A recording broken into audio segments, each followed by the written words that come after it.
to distinguished Senator Michael Inachi, whose birthday was 6th of August. Distinguished Senator Inachi, we wish you happy birthday, long life, good health, and continued service to our fatherland. We also wish distinguished Senator Matthew Rogide, whose birthday was on the 8th of August. Distinguished Senator Rogide, our Chairman, Public Accounts Committee, we wish you good health, long life, and continued service to our fatherland. We also wish distinguished Senator Ame Babakaita, the senator representing the President, whose birthday was 9th of August this year.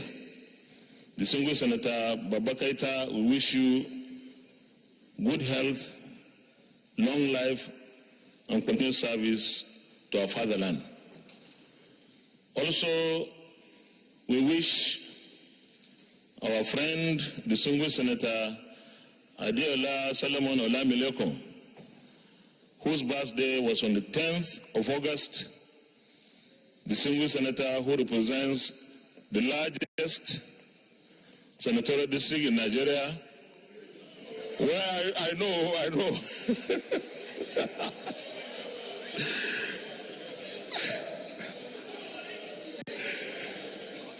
Distinguished Senator Olamileko, we wish you a very happy birthday, returns, good health, long life, and continued service to the fatherland.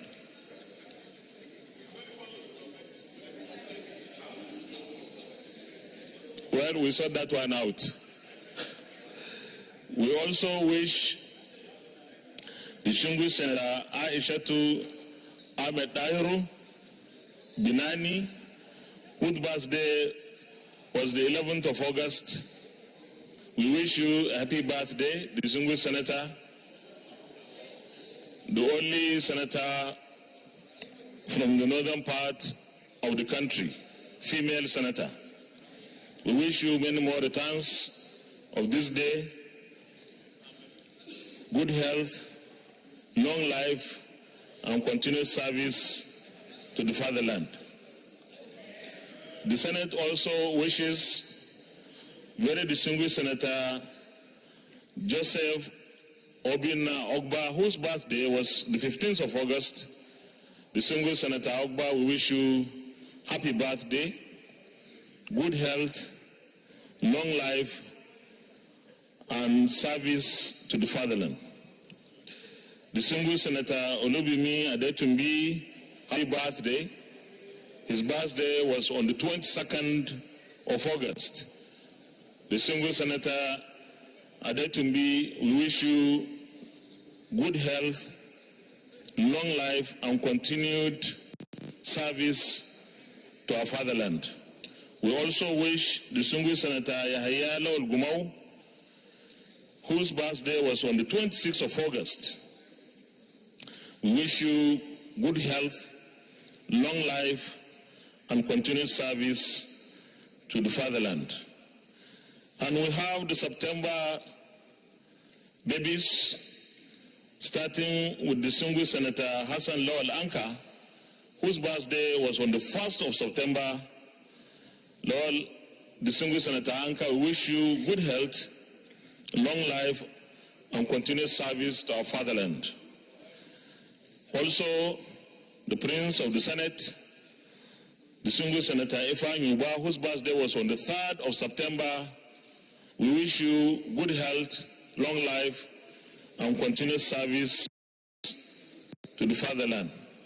Distinguished Senator Lawrence Orojakpo, whose birthday was on the 5th of September, distinguished Senator Orojakpo, we wish you good health, long life, and continued service to our fatherland. Senator Mohammed Bima Enagi had his birthday on the 7th of September. Senator Enagi, we wish you good health, long life, and continued service to the fatherland.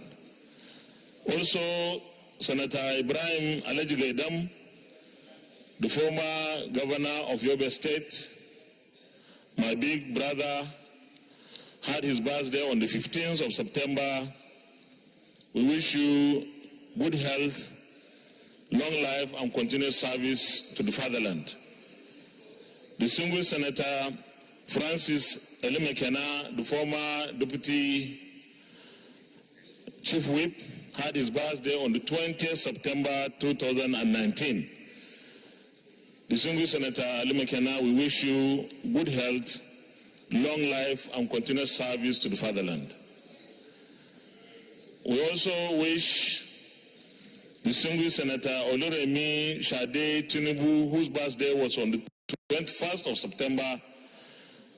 Distinguished Senator Tinubu, we wish you long life, good health, and continued service to the fatherland.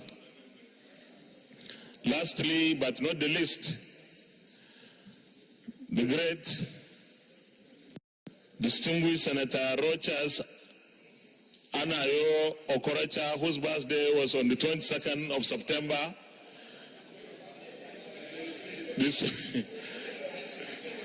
Distinguished Okoracha, we wish you good health, long life, and continued service to the fatherland.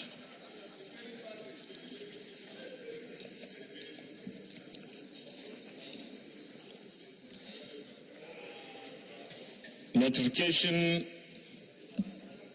of the turbaning ceremony of Alaja Samirat Abidemi Oriolo as Iya Sunna of Iwo land.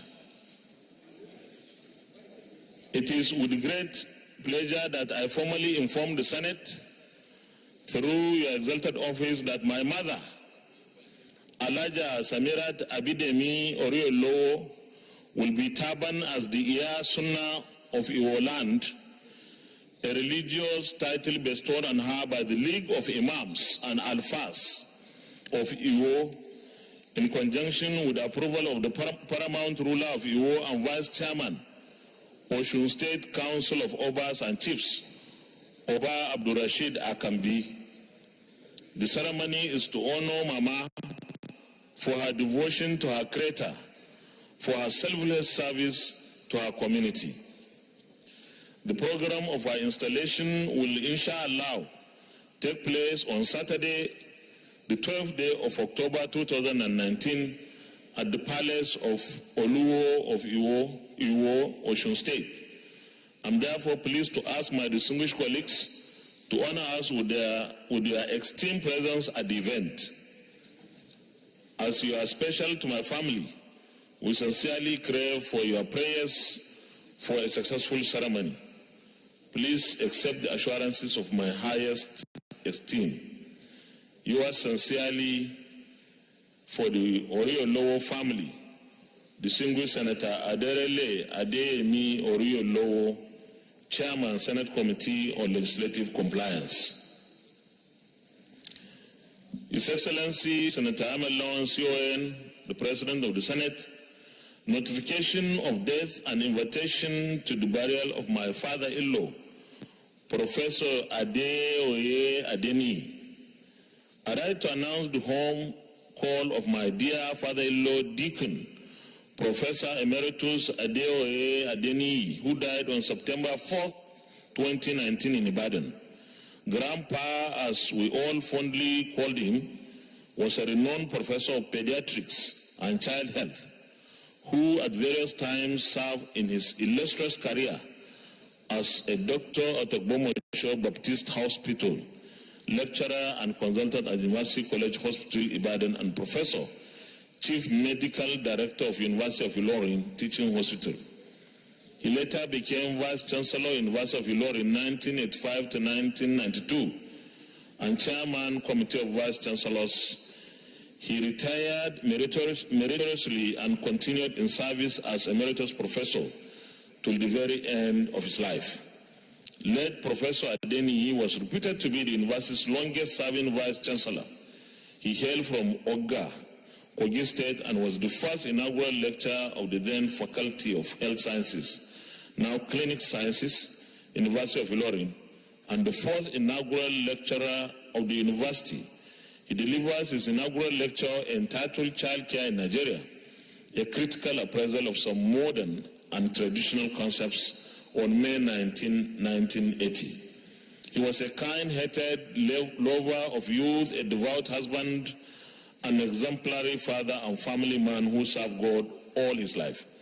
His final burial ceremonies are scheduled to hold beginning with service of songs at Emmanuel Baptist Church, Sabo Oke, Ilorin on Thursday, 31st October 2019 at 4 p.m., followed by the funeral service at same venue on Friday, 1st November 2019 at 9 a.m. Entertainment of Budo Giwa Imam Road, off of Garage Road, Ilorin, Kwara State. It is therefore my humble request for you to join me and my family at the celebration of the life of this illustrious scholar and educationist who served the nation so well. Thank you. Signed, very distinguished Senator Olubimi Adetumbi, Chairman, Senate Committee on National Planning and Economic Affairs. I wish to acknowledge the presence of members of National Association of Political Science Students, Gombe State. You may stand up for recognition, please.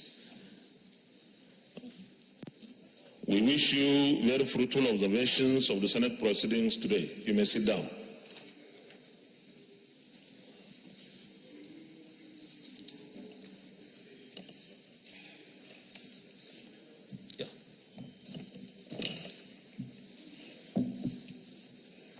Petitions?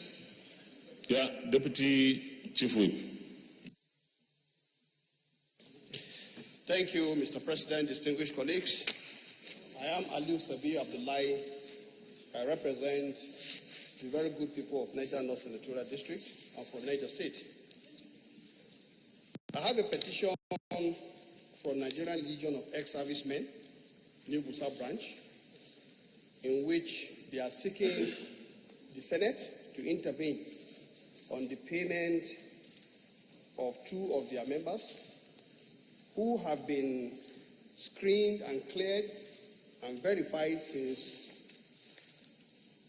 July 2016 and June 2016, and up to date, they've not been paid their regular entitlement. They are seeking the intervention of this distinguished chamber so that the pain inflicted on them and their family arising from the non-payment of their benefits can be quickly ameliorated by the intervention of this Senate. With your permission, I would like to lay the petition. But let me ask if they are seeking any judicial remedy. Then you may lay the petition.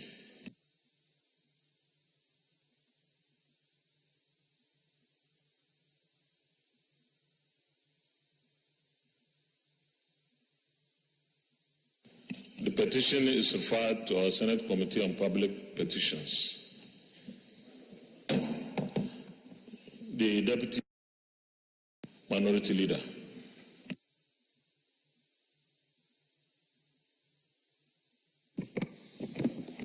Mr. President, I rise on the strength of Order 41, and my name is Boacha Imamo Emmanuel. I come from Taraba State, Mr. President. The petition I have, Mr. President, is in respect of a constituent of mine that was wrongfully dismissed by the National Examination Council, NECO, and he seeks for the intervention of this Senate to restore him back to work. I crave the indulgence of Mr. President to lay this petition. Are you seeking any judicial remedy? There is no subsisting judicial remedy in the circumstances. You may lay the petition.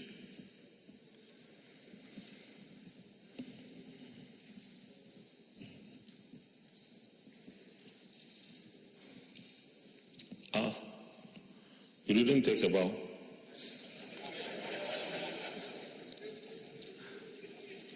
Better.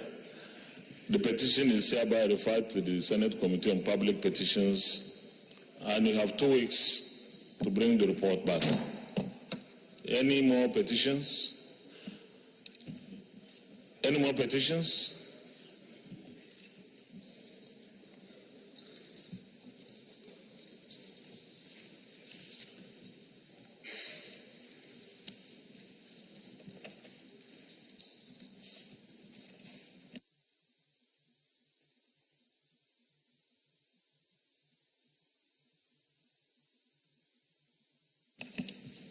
Distinguished colleagues, we will recall that yesterday we resolved to inaugurate our committees in plenary today. So I will make my remarks before the committees are inaugurated. Distinguished colleagues, I am most delighted to address us on this momentous occasion of the inauguration of our committees. This occasion is a departure from previous ways of inaugurating the committees. We have resorted to this in order to save very precious time. The Senate received the medium-term expenditure framework and fiscal strategy paper this morning. As the preparations for the appropriation 2020 is on top gear and could be received soon, our committees need to be ready to perform their functions. Time, therefore, is of essence. Like I said in my speech on our resumption yesterday, the committees are the engine rooms of our activities. As a result, effective and efficient performance by our committees is imperative for the success of this Senate. Distinguished colleagues, our country is facing the challenges of insecurity, while our largely youthful population is affected by unemployment, among other problems. Fortunately, we are also blessed with abundant agricultural land. We are similarly endowed with abundant solid minerals in all parts of our country. The oil and gas resources have remained our major source of revenue. Distinguished colleagues, our challenges can be appropriately addressed with our rich endowments. What we require, therefore, is the strategic deployment of those resources. We can plan and use our agricultural potentials to achieve not only national food security, but also process for exports. Again, our solid mineral sector is largely untapped, and we can exploit those resources through the right policies and supportive legislations. We need to also focus on human capital development. It is inevitable that we have to improve government investments in education and health if we want to create the critical mass of workforce for the knowledge-based economy of present times. Our petroleum industry is almost stagnant and for long needing profound reform. Our oil and gas-related committees are therefore expected to work hard to take the lead in our determination to reform this very vital sector. It is the desire and indeed the design of this Senate that the Petroleum Industry Bill, PIB, is passed before the end of 2020 by the grace of God. The security architecture of our country has not achieved desired results of providing the needed security to our citizens. Our security agencies need better funding and other resources for better performance. As security is fundamental responsibility of government, no amount of investment is too much. Our security-related committees are therefore challenged to assess and review both the architecture and structure of our security agencies towards improved efficiency. Distinguished colleagues, as we said to start our committee activities, the Senate expects the total cooperation of the executive arm of government. The Senate expects the honourable ministers and head of agencies of government to be forthcoming and responsive to the engagement requests of our committees. Our committees will undertake regular oversights with a view to ensuring that government programs and projects are properly executed for the benefit of our citizens. We will give the committees all the necessary support to function at the optimum, just as we enjoin them to leave no stone unturned in the bid to execute their mandates. Our target is to achieve the set goals of taking Nigeria to the next level. As committees are the engine rooms of the legislature, so are the MDS to the executive. This is why there is the need for cooperation, consultation, partnership, and synergy between the two arms of government. The MDAs are hereby called upon to harness the opportunity of the existence of our committees in the execution of their mandates. We must have a unity of purpose. Distinguished colleagues, as a bicameral legislature, we must work seamlessly and cordially with our counterparts in the House of Representatives. The committees of both chambers need to work together for better legislative outputs. The National Assembly has one objective: to make laws for the good governance of our dear country. Let us challenge ourselves to implement our all-important legislative agenda that we will take and consider and pass today in plenary. This task is one of our national service towards progress and development. On this note, distinguished colleagues, it is my privilege and honor to inaugurate the entire committees of the 9th Senate of the Federal Republic of Nigeria.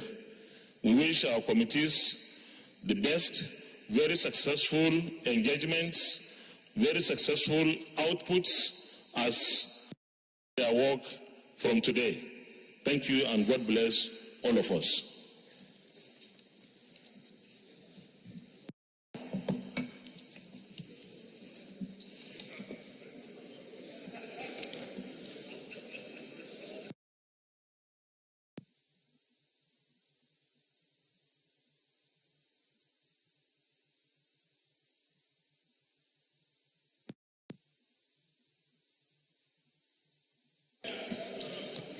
Senate leader, no, not to respond.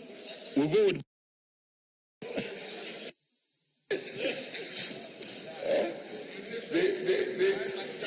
The President of the Senate has spoken. The President of the Senate has spoken, and I thank him on behalf of all the chairmen and members of the committees. The first business of the day, Mr. President, is the presentation of a bill standing in the name of Senator Suswan on the National Assembly Inauguration Bill 2019. Mr. President, you may wish to invite the Clerk of the Senate to read the short title of the bill. Clerk of the Senate. Mr. President, distinguished senators, National Assembly Inauguration Bill 2019, SB4, first reading.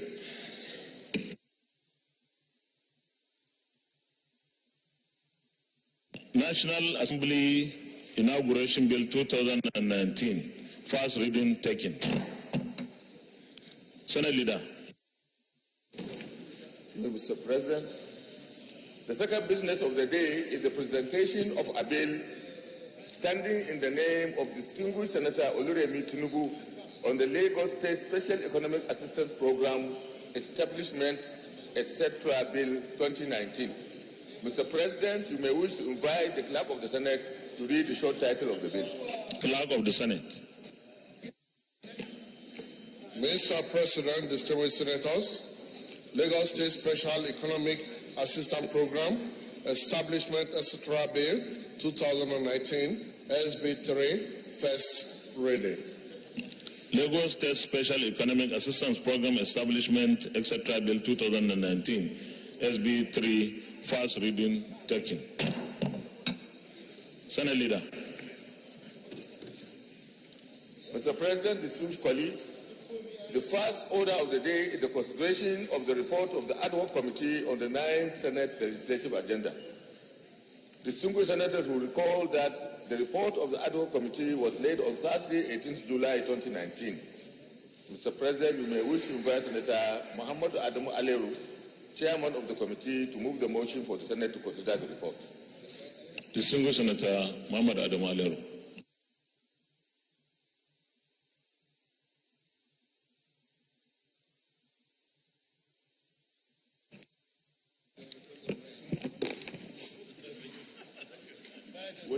right. Thank you, Mr. President. Distinguished colleagues, I rise to move that the report on the ad hoc committee on the 9th Senate legislative agenda be considered. I so move.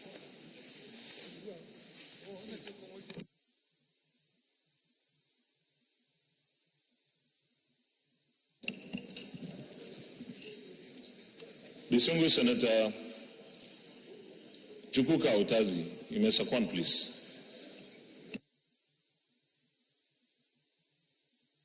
I am Senator Chukwuka Otazi. I rise to second that the report on the legislative agenda, as already prepared by the committee, be accepted. I still second. Distinguished colleagues, those in favor of the motion that the Senate do receive and consider the report of the ad hoc committee on the 9th Senate legislative agenda say aye. Those against say nay. The ayes have it. Senator Ali, you can present your report. Thank you, Mr. President. Distinguished colleagues, I have the pleasure of presenting to you the report of the ad hoc committee on the 9th legislative agenda.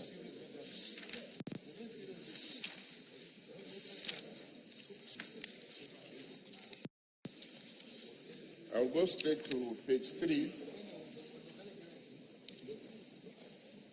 Introduction. The 9th Senate of the Federal Republic of Nigeria was inaugurated on Tuesday, 11 June 2019, following the proclamation by President Muhammad Buhari, President, Commander-in-Chief, Federal Republic of Nigeria. Mandate of the ad hoc committee.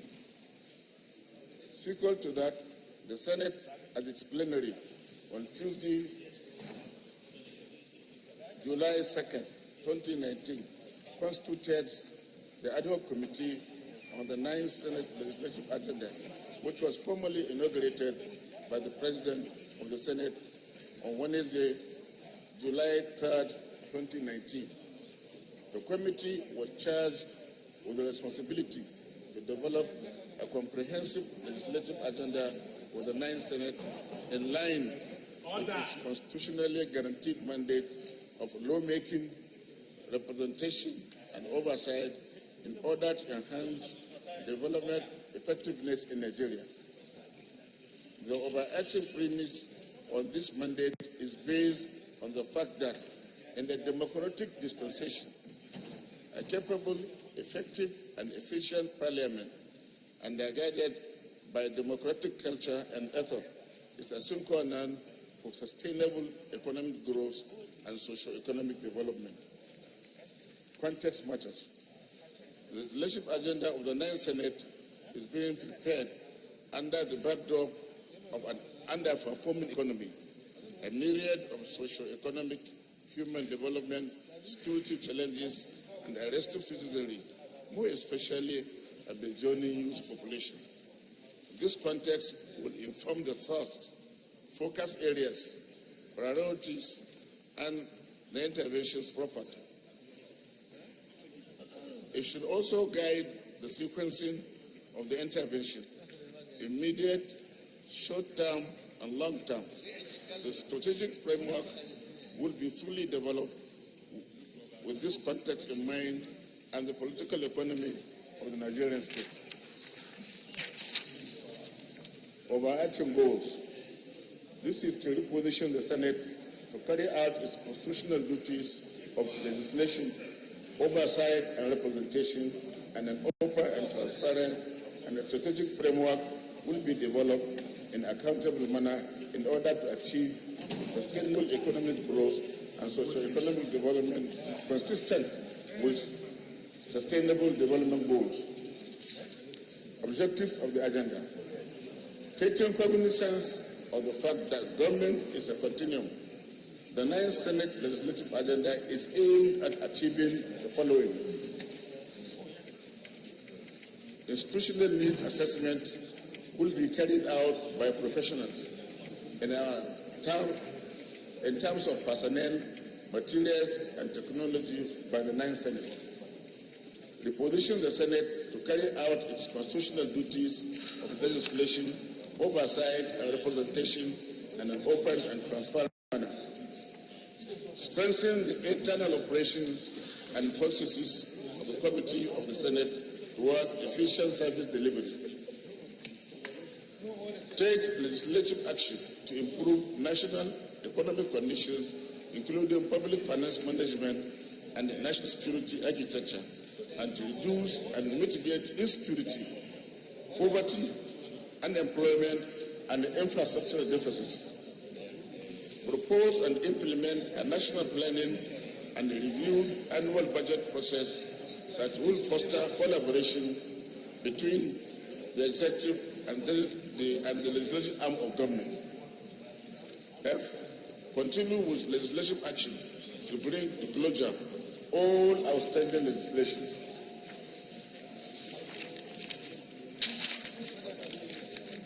G. Modernize and deploy extensively the use of information and communication technology in the conduct of Senate legislative and legislative business.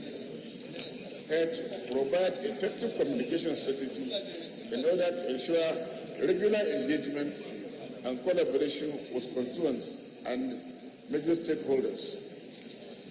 I.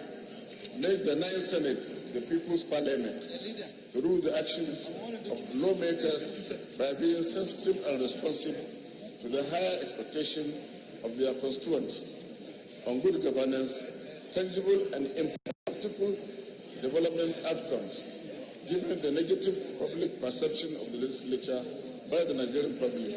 Positive development outcomes, adherence to good governance principles, and regular engagement with the public will go a long way to restoring public confidence and trust in the legislature and the government. Distinguished Chairman, I just feel that you summarize the report. We allow the debate on it another day, so that by then senators would have gone through it. Some may even think of what to contribute or make proper contributions to the agenda. So I will advise that you go through the main headings, and then we defer the consideration, I guess, until another day. I feel that will make the debate richer than if it is just taken now, considered now. I don't know, I have that feeling, but is that the view? Okay, so you can go ahead, but we don't have to read everything there. Maybe the headings where the major issues, you mentioned the major issues, and then we defer the debate until another legislative day. Thank you. Thank you, Mr. President. With that, I will simply go through the major headlines. Principles of effective parliament. We listed here what a parliament should be. That is from page 5 up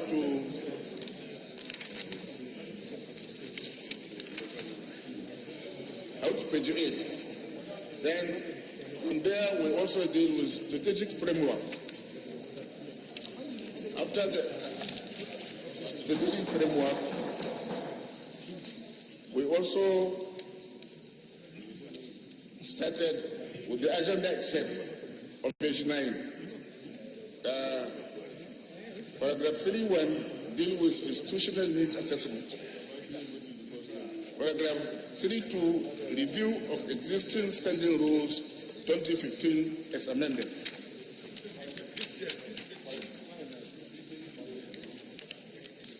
Paragraph 3.1, page 10, we talk of anti-corruption legislation. Paragraph 332, oversight functions and public hearing. Paragraph 333, internet communications.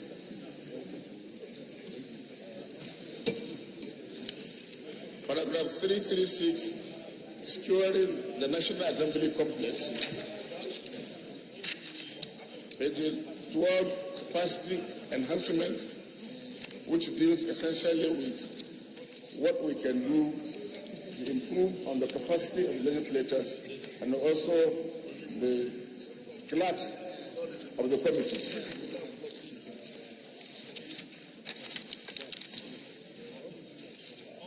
Mr. President, I will go straight to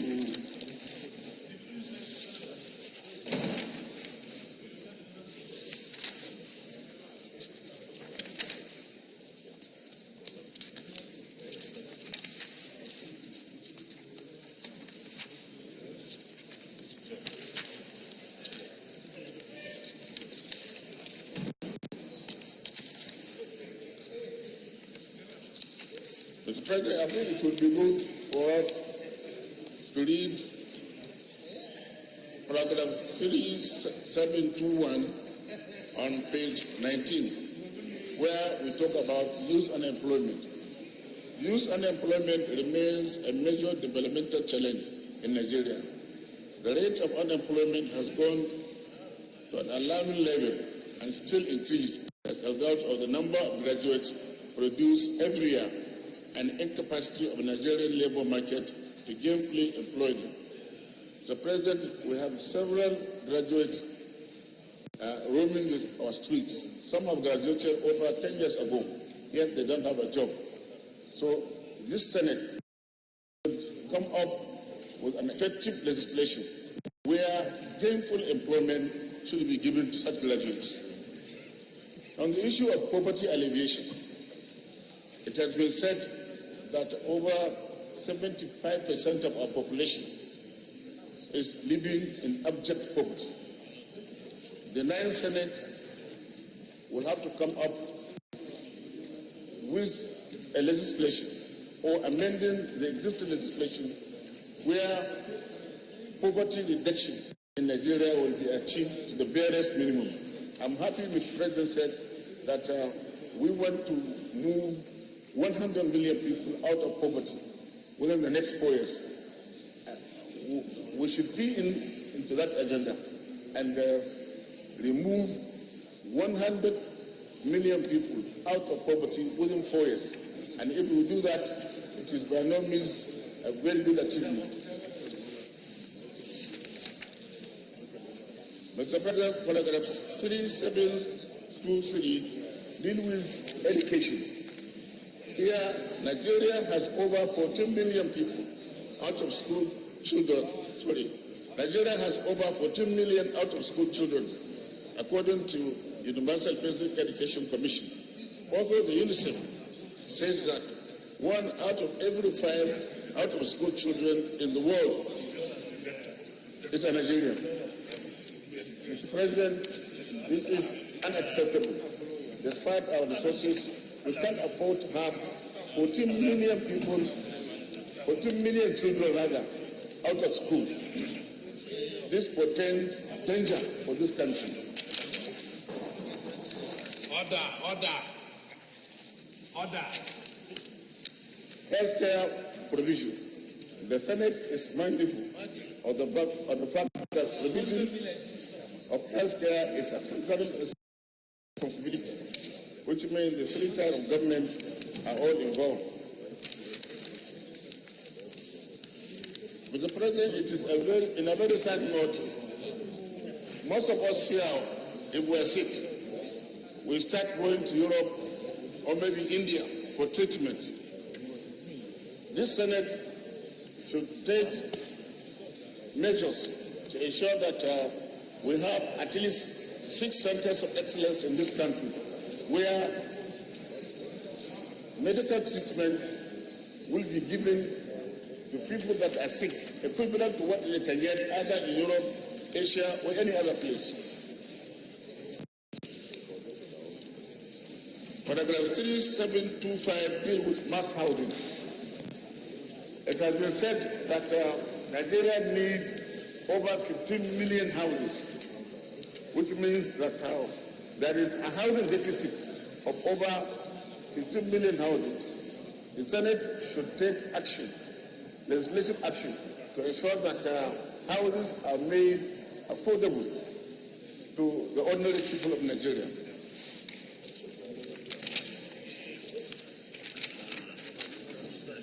We also considered the gender issue. Despite the fact that government is making all effort to ensure that gender is being considered in all appointments, we still have a long way to go. Women folk are left behind, and we made very strong recommendation where the action will be taken. So when we debate, I'm sure our contribution will come up on how we can enhance this. We talk about sports development. We are going to talk about diversification of the economy. It has been said, time without number, that Nigerian economy is a monocultural economy, an economy that relies heavily on oil for foreign exchange. Efforts should be made to diversify this economy, to look into agriculture, solid minerals, and also manufacturing sector.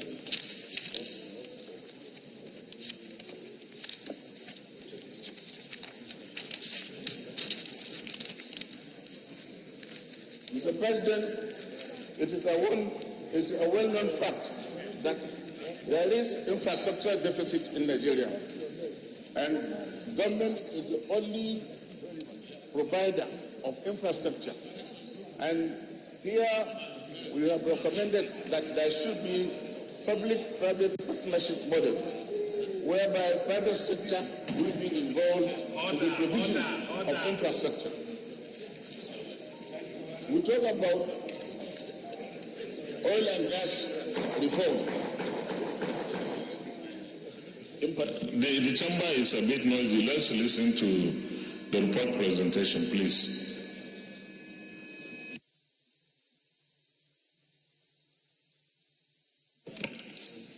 This Senate will do everything possible to ensure that we pass the PIB bill. We made a recommendation that there should be a holistic review of the oil and gas sector of our economy. And in that case, we should immediately pass the PIB bill so that the first reform will be seen to take place. Reviving the rail sector, that is paragraph 3834. Now, we talk about revenue, budget, and appropriation. We commend the federal government by bringing the Treasury single account. But we still say there is a long way to go. We must block all leakages. We must block all financial leakages in the system. We should look at how we can collect more revenue, bearing in mind that the FIS has a lot of tax net that is yet to be, considered in the tax collection. We talk about public procurement reforms. Time without number, a number of motions have been passed in this chamber saying that the Public Procurement Act of 2007 should be reviewed. We should amend that act to make procurement easy. Presently, it will take ministries and departments and agencies 4 to 5 months to finalize procurement. This is time-consuming. The 9th Senate should do all it can to ensure that procurement processes is simplified and done in such a way that can be done in 2 to 3 weeks.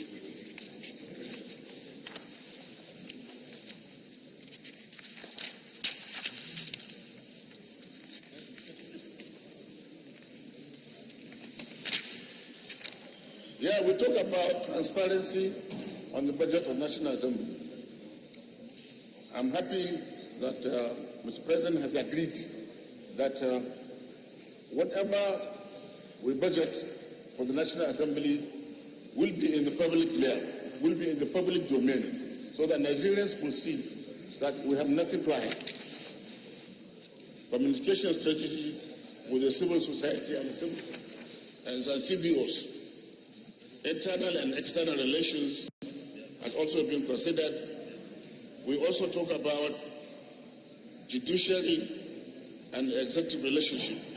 State houses of assembly. Our collaboration with the State House of Assembly is very important when it comes to constitutional amendment.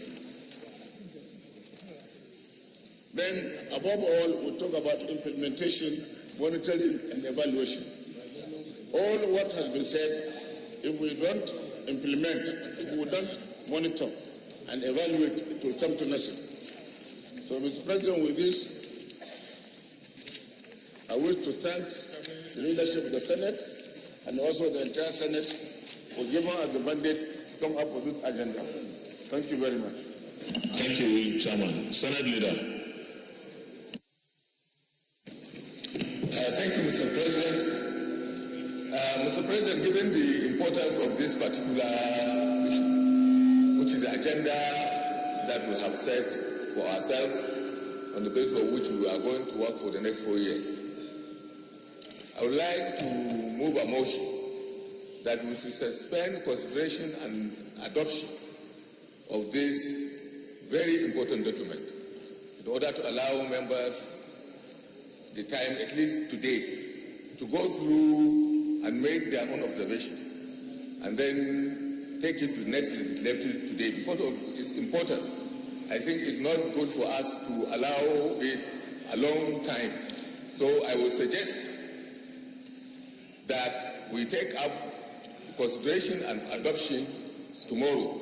This will give senators at least about 24 hours within which to read this document and come up with their own observations and improvements so that the debate tomorrow on the agenda will be rich and helpful. I so move. Minority Leader, you can second. I think that, I'm sorry, my name is Anina Baribe. I represent Abia South. I fully agree and second the recommendation by the Senate Leader that we do look at the legislative agenda document today and then come and discuss and adopt tomorrow. I so second. Those in favor of the motion, please say aye. Those against say nay. The ayes have it. So, distinguished colleagues, I will advise that we take time to read so that we are able to see what is there. We can decide to also come up with more ideas or make our necessary observations, and then we take the debate tomorrow. Leader of the Senate. Leader of the Senate. Thank you, Mr. President, distinguished colleagues. The first order of the day is the second order of the day is a motion standing in the name of Senator Yahya Oloregbe and 52 others on the need to make development aid more effective to work for Nigerians. Mr. President, you may wish to invite Senator Yahya Ibrahim Oloregbe to move the motion. This is Senator Yahya Oloregbe. Mr. President, distinguished colleagues, My name is Ibrahim Yaya Oloriegbe. I represent Kwara Central Senatorial District. Thank you, Mr. President, for giving me the privilege to move this motion. As a background, you may recall all of the discussions we had before our inauguration on the current status of AIDS in Nigeria, particularly the plethora of aid agencies we have in the northeastern part of the country. And this motion becomes very much important given recent events. About 3 weeks ago, we had the security agency in Nigeria blacklisting some aid agencies, particularly the Action Against Hunger. And yesterday, our colleagues in the House of Rep did discuss issues relating to the activities of aid agencies in Nigeria. So therefore, Mr. President, I proceed to move my motion, and I urge my colleagues to support the motion. The motion, as read by the leader, is titled "The Need to Make Development Aid More Effective to Work for Nigeria." Mr. President, distinguished colleagues, the Senate is aware that Nigeria as a developing country receives development aid from bilateral developed countries and multilateral organizations. Aid provisions to Nigeria are majorly in the social sector, such as health, education, and water resources. Other sectors, such as economy and growth sector, including agriculture, national planning, governance, election, do receive support in form of aid. The Senate should note that Nigeria is not an aid-dependent country, as donor support to the country is about 5% of the national budget.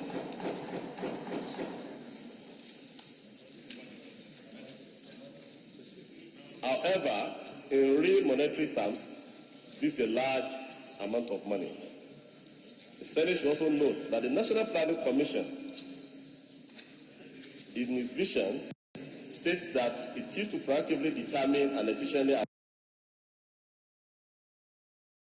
advise on matters relating to national development, increase in humanitarian and emergency-related aid to Nigeria, especially in the northeastern region.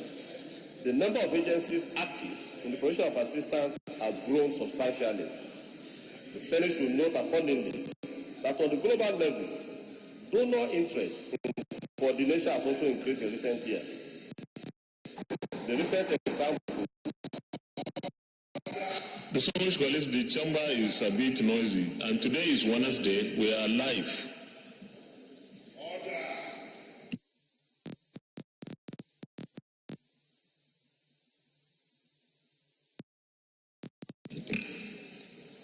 The recent examples are the Paris Declaration on Aid Effectiveness, which was enacted in 2005, the Accra High-Level Forum on Aid Effectiveness, enacted in 2008, where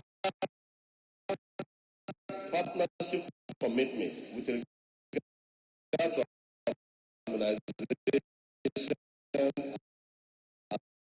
alignment, ownership, results, and accountability were further specified. The Senate should be concerned that the National Planning Commission is not effectively performing one of the stewardship roles of ensuring alignment of donor assistance with national priorities, with national strategies, and effective coordination of donor efforts in all sectors of the Nigerian economy.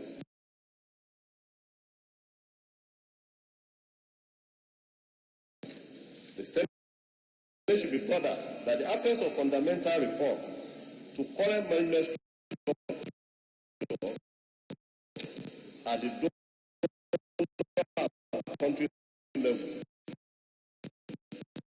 may lead to continuous inefficiency, delivery failures, weak capacity of local institutions, and ultimately unnecessary delay in increasing employment, reduction in poverty, avoidable death, and disease among the poor.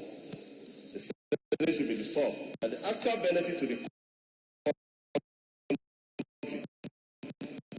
from the aids we receive is only about 40 to 45%, with more than half, up to 60%, being lost to transaction costs, wastages, and capital flight back to other countries through the implementing contractors.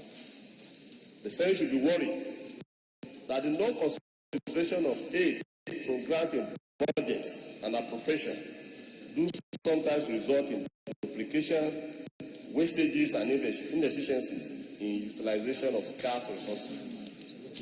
The Senate should be concerned that there have been several attempts at donor coordination in Nigeria, but this has been ineffective due to inadequate capacity in the public sector, the largest donor procedures, and the absence of commonly accepted framework for their coordination. The Senate should be further concerned that detailed comparative data across states on donor agencies in terms of staffing, location, business process, and decision making is simply not available, which inevitably inhibits the depth of any discussion of reforming the architecture or improving the efficiencies of development assistance in Nigeria. And this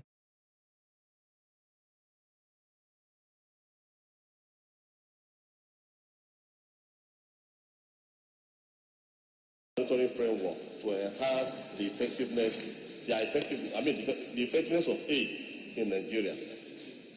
The Senate is therefore ought to resolve to direct the National Planning Commission to develop a policy framework that creates mechanisms for development cooperation and aid effectiveness in Nigeria, to direct its relevant standing committees to monitor the implementation of Resolution 1 and produce any necessary legal framework that will ensure the attainment of the objective. And 3, to direct relevant standing committees that oversee ministry, departments, and agencies who are beneficiaries of development aids and grants to request for, analyze, and consider such aid of grant in the appropriation of funds for such MDA's activities, and advise the state planning commissions and House of Assembly to domesticate and implement federal policies and law that will enable the state to achieve aid effectiveness. Mr. President, I so move. Senator Barrow Jibrin. Thank you, Mr. President. I am Senator Barrow Jibrin. I believe I got a note. First of all, let me commend the sponsor of this motion and to stress the fact that I align myself with the content and intendment of this motion. Mr. President, we are all aware that though, as stated in this motion, Nigeria is not dependent on aids that come from donor nations into this country. But we take aids from donors, both bilateral and multilateral, every year into this country. But the issue that is really disturbing both to the donors and those that are concerned with the way aids are not well utilized in this country is that these aids, when they come in sometime, or in most cases, you only get to the intended destination, the target destinations. Because when we look at those who receive these aids, we begin with the NGOs, and then, of course, state governments, local government, federal government. When we look at the NGOs, we find out sometimes some of these NGOs are even fake. They get the aids and they misapply the aids to their personal use. And when you look at the state level, the local government level, sometimes, yes, they get the aids, but they do not use the aids as intended. They don't go into their budgetary process. Sometimes there's duplication. When they get the aid, they provide the money in their budget and then use the aids to implement whatever they provided in the budget. Because there's nobody to oversight to make sure that what they got were utilized for the purpose they were meant to be used for. Same goes for the state government. Same goes for the federal government. Some agencies in the federal government do also the same. Therefore, we need to create a procedure, a process, where there be proper oversight of what comes in as aid into this country. The donors are they are concerned. In every international forum that this matter is discussed, they seem to be concerned about what is happening to aids that are brought to this country. It's a major issue. It concerns the integrity of this country. There must be a legislation that will allow for the proper utilization of aids that come to this country. Aids must get to the targeted destination. If you don't create any legislation, the whole thing will be haphazard. It will remain without coordination the way it is now. And it's not good for us. It's not good for the donor agencies. Therefore, we must create a legislation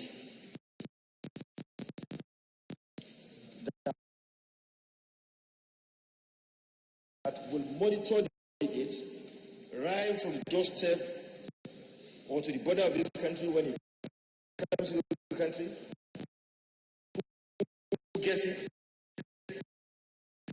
And how it's useless. How does it get to the target destination? So this is very important, and we must make sure that we correct this anomaly. I shall submit. Senator Olubunmi Adetunbi.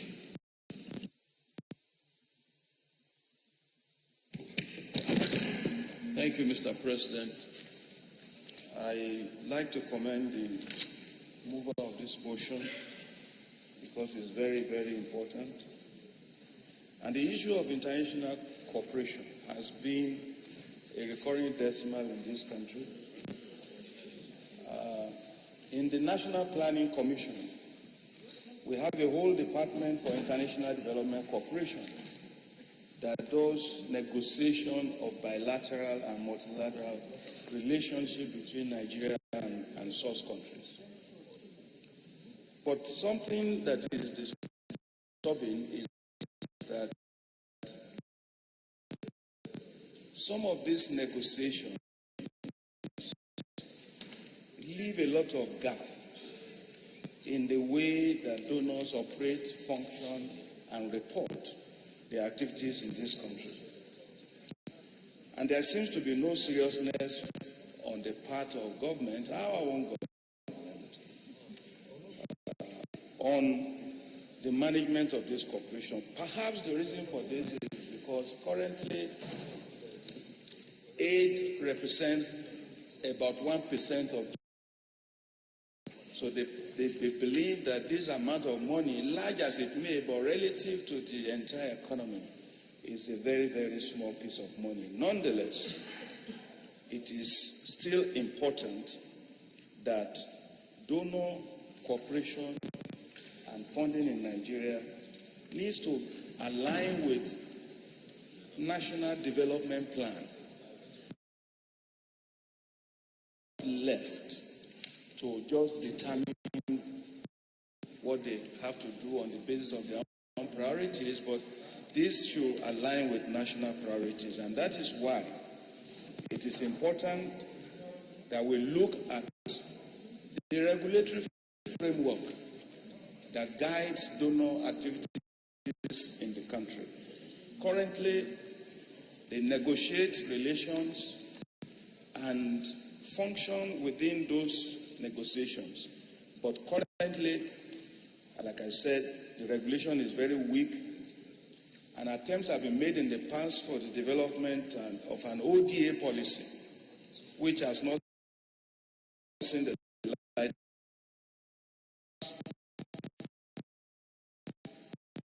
With this motion and the constitution of this committee on national planning, this will start expeditiously. Mr. President, in countries of the world, developing countries of the world, India, for example, Rwanda, Ethiopia, Ghana, they have a very, very robust framework that manages the relations between these countries and the activities of donors. And I think this is the path that Nigeria should follow, rather than leave donors to operate without sufficient oversight. Attempt to initiate what you call a donor coordination mechanism, but it's not been working. I recall about 5 or 6 years ago, the United Nations Development Program in Nigeria initiated a software called Donor Assistance Database that was domiciled in the International Development Corporation of National Planning. As we speak, this software is not working. Not because the donors don't want to do it, but because the civil service is not making demands on the donors for this kind of reporting. And it is our duty here, as in our oversight function, that as Rwanda is doing, as Ethiopia is doing, as Ghana is doing, as Kenya is doing, there's no reason why the regulators of our donor partners are not performing their functions as they ought to. I support this motion, and I think it is in national interest that the Committee on National Planning takes this up as a national responsibility. Thank you, Mr. President. Senator Chukwuka Utazi. Thank you, Mr. President. I'm Senator Chukwuka Utazi. I represent the good people of Enugu North Central District of Enugu State. First of all, let me thank my co-chair on health, Dr. Olorebe, for this beautiful and very nationalistic motion he has brought. Say, Mr. President, I'll go out of my way to say that the injection of new members to this Senate, of the 9th Senate, this is one of the benefits of the new injection. Because thank you very much for that approval. And you understand what that means. That's what again.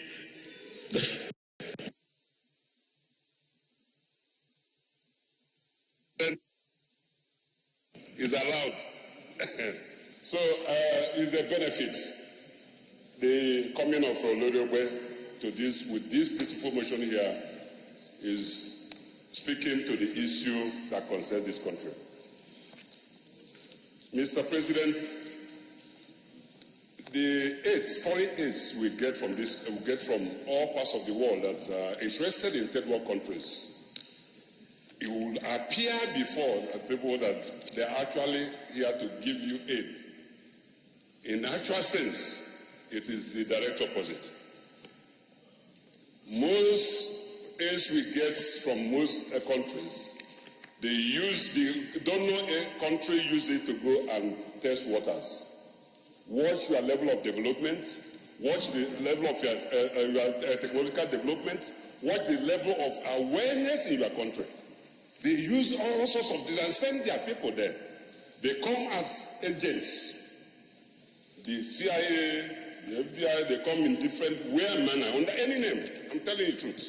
Yes, we are not hiding it. It's better we know what we are doing. And they come here, go to your universities, bring research grants. They are just testing your level. And once they know your level, they do the products that will match your level of development.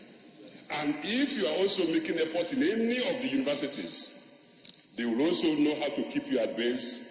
See the intelligent people who are in those places, harvest them and send them overseas. Give them scholarship, make them comfortable over there, but never to work for their countries. Mr. President, it's very good that we are bringing this issue. When we've just read today, the legislative agenda of this Senate is read, and this motion has come here today. These are the part of the type of issues we are going to look at. How do we do the regulatory framework to know what the type of person who is coming, the aid that is coming? What is the purpose? Is it going to help us or to make us to be attached to that country forever? So we have to look at all these issues and, as a country, find a way for ourselves. I'll give you an instance, Mr. President. In 2017, December 2017, we went to DC, Washington DC, to get the Abacha loot. We went there, and that's when we went for the $322 million Abacha loot. We went over there, which we started in 2016 when we went for the Anti-Corruption Summit in London. We will move there over there. When the agency, the people, the recipient country were in their place, they brought memorandum of understanding how to get the Abacha loot, how to get it down here. And lo and behold, the amount of money, the people, the lawyers they put for us there, so much money they are drawing from there, how we are going to spend the Abacha loot and all that. Mr. President, I told them in that section, I asked a question, a very solemn question. Where was the sovereignty of Nigeria in all this? You are coming to pick the Abacha loot, and you are sending us people who are going to come to Nigeria and tell us how we are going to spend the money. And I said, no, we have to negotiate for 2-3 times in that session in Washington, D.C. I said, no, we're not taking it. We have to go back. And they said, no, we will give you people who will come over here, tell you how to do that, spend your money. We said, no. That is our own money that is coming down here. Then you now consider when somebody is giving you aid, if you are just picking what is belong to you, what you are doing, and somebody is telling you that you know what you are doing. This is way of shipping workers outside their countries to come and work here. They give you small money here, you bring your counterpart fund, and then they will send over 50 or 100 persons to come and work in your country that are not creating jobs for themselves. But you think you are doing good. Mr. President, as we are considering the agenda which we are taking home by your wisdom, so that we can read it and come up with ideas how we are going to do it. We also take this thing home and know essentially what we are doing. Why are we where we are today? Why is that nothing is working in this country after how many years of being getting our flag independence? We will look at all those things and start. Now is the time. This Senate, this 9th Senate, can start it with this motion by Tolore, and we'll look critically into all these issues so that we can find a way for our country. I thank you for this opportunity. Senator Rochas Anayo Okorocha.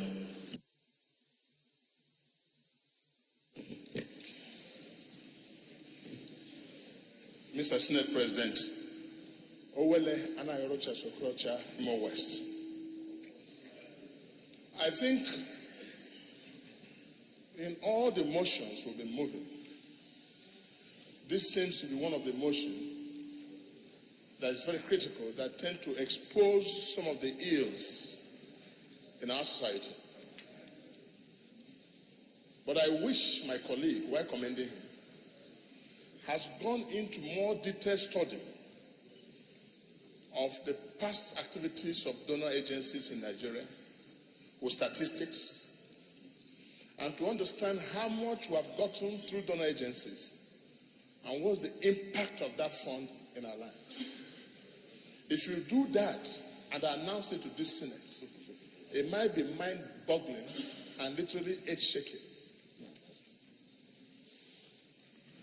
I have had experiences myself, and I thought it was a culture or a tradition in our nation.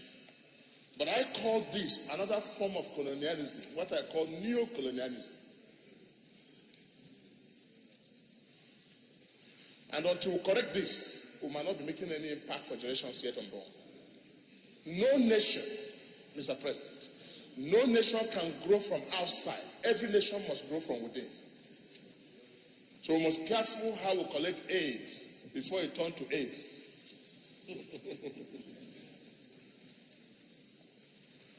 I said this because what we're getting right now in terms of AIDS, when you go back and see what they have done with it, is not commensurate with the amount of money we have collected. So the money comes and goes back in the same way it has come. What that means, Mr. President, is that before we also blame the donor agencies alone, it takes two to tango. They can't be operating without our locals. Our locals have made themselves experts in dealing with this country the way they like. And so, I wish my colleague will do more detailed job on this. And this has also characterized what is happening in this country, which has worried me so much as a person, and I don't have a way to express it. Thank God for being a senator, but I can express myself.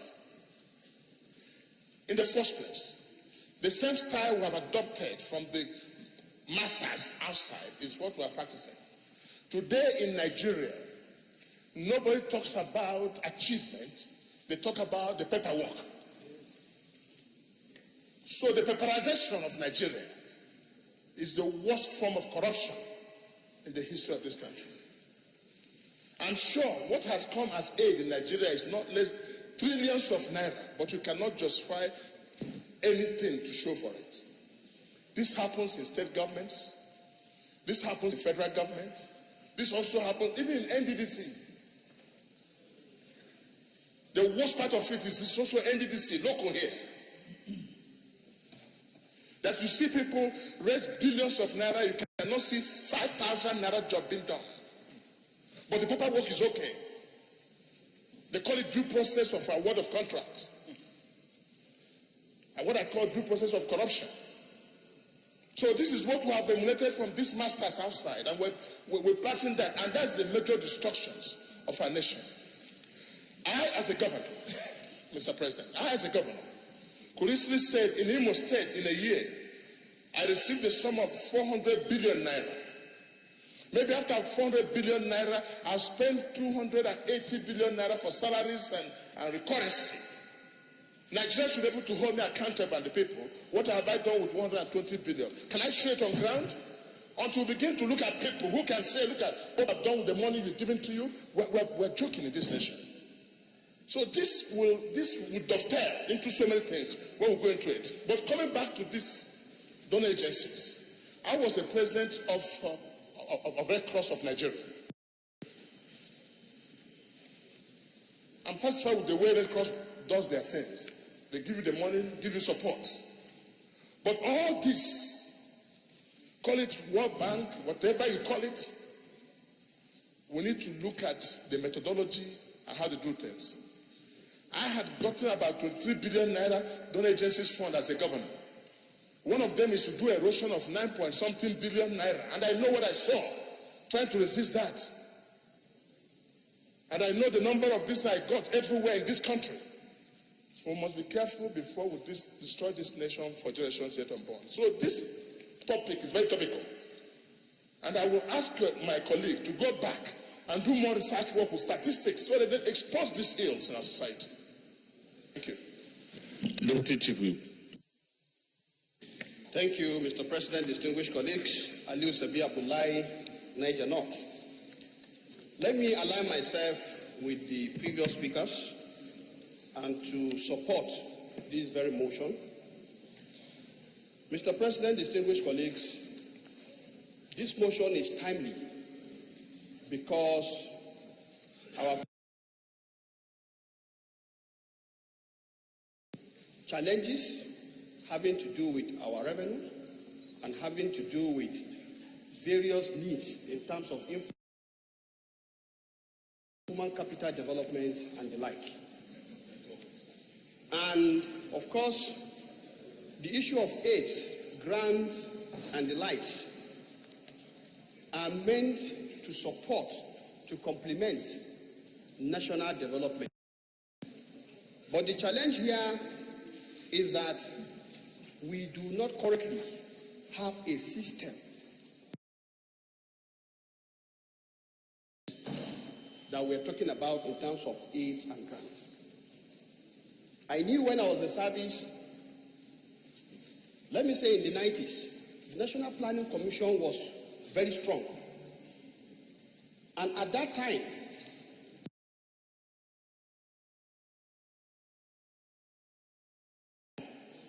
there is a provision where you are asked to submit or to disclose grants and aids that you receive from development partners. And I remember very vividly that time you try to bring this and then you link it up to whatever you are going to receive to implement your yearly budget activities. But over time, of course, the National Planning Commission or the national planning itself has been eroded tremendously.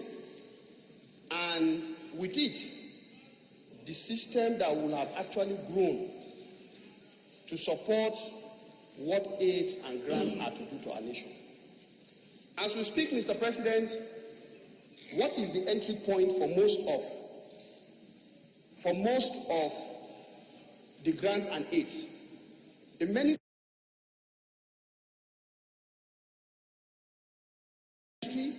or a corresponding department or agency that should serve as the entry point. And I'm happy when my distinguished brother was talking earlier that Ghana, Ethiopia, Uganda, Kenya, and all these other countries have developed a very robust system whereby they are able to annex aids and grants and align it to their national development planning. In our own case, this is not happening. In the agricultural sector, for example, where I have worked all my life, I'm aware that we have so many programs that will come in. You meet these people in the field, and when you try to ask what is the entry point, you never can even fix what the entry point is. So how do you align this to your national development? And by giving funds or grants or aids, the time your personnel will use in answering or filling forms and whatnot is taking them away from some other projects that they will actually be able to perform. So I think this is a very serious matter, and beyond this particular debate we are having today, I think we must find a way to take this matter forward so that where we need legislative intervention to actually strengthen this particular issue and to even create a system that makes it work in line with other countries that are doing very well, I think it is time for this ninth Senate to rise up to that challenge and to do that.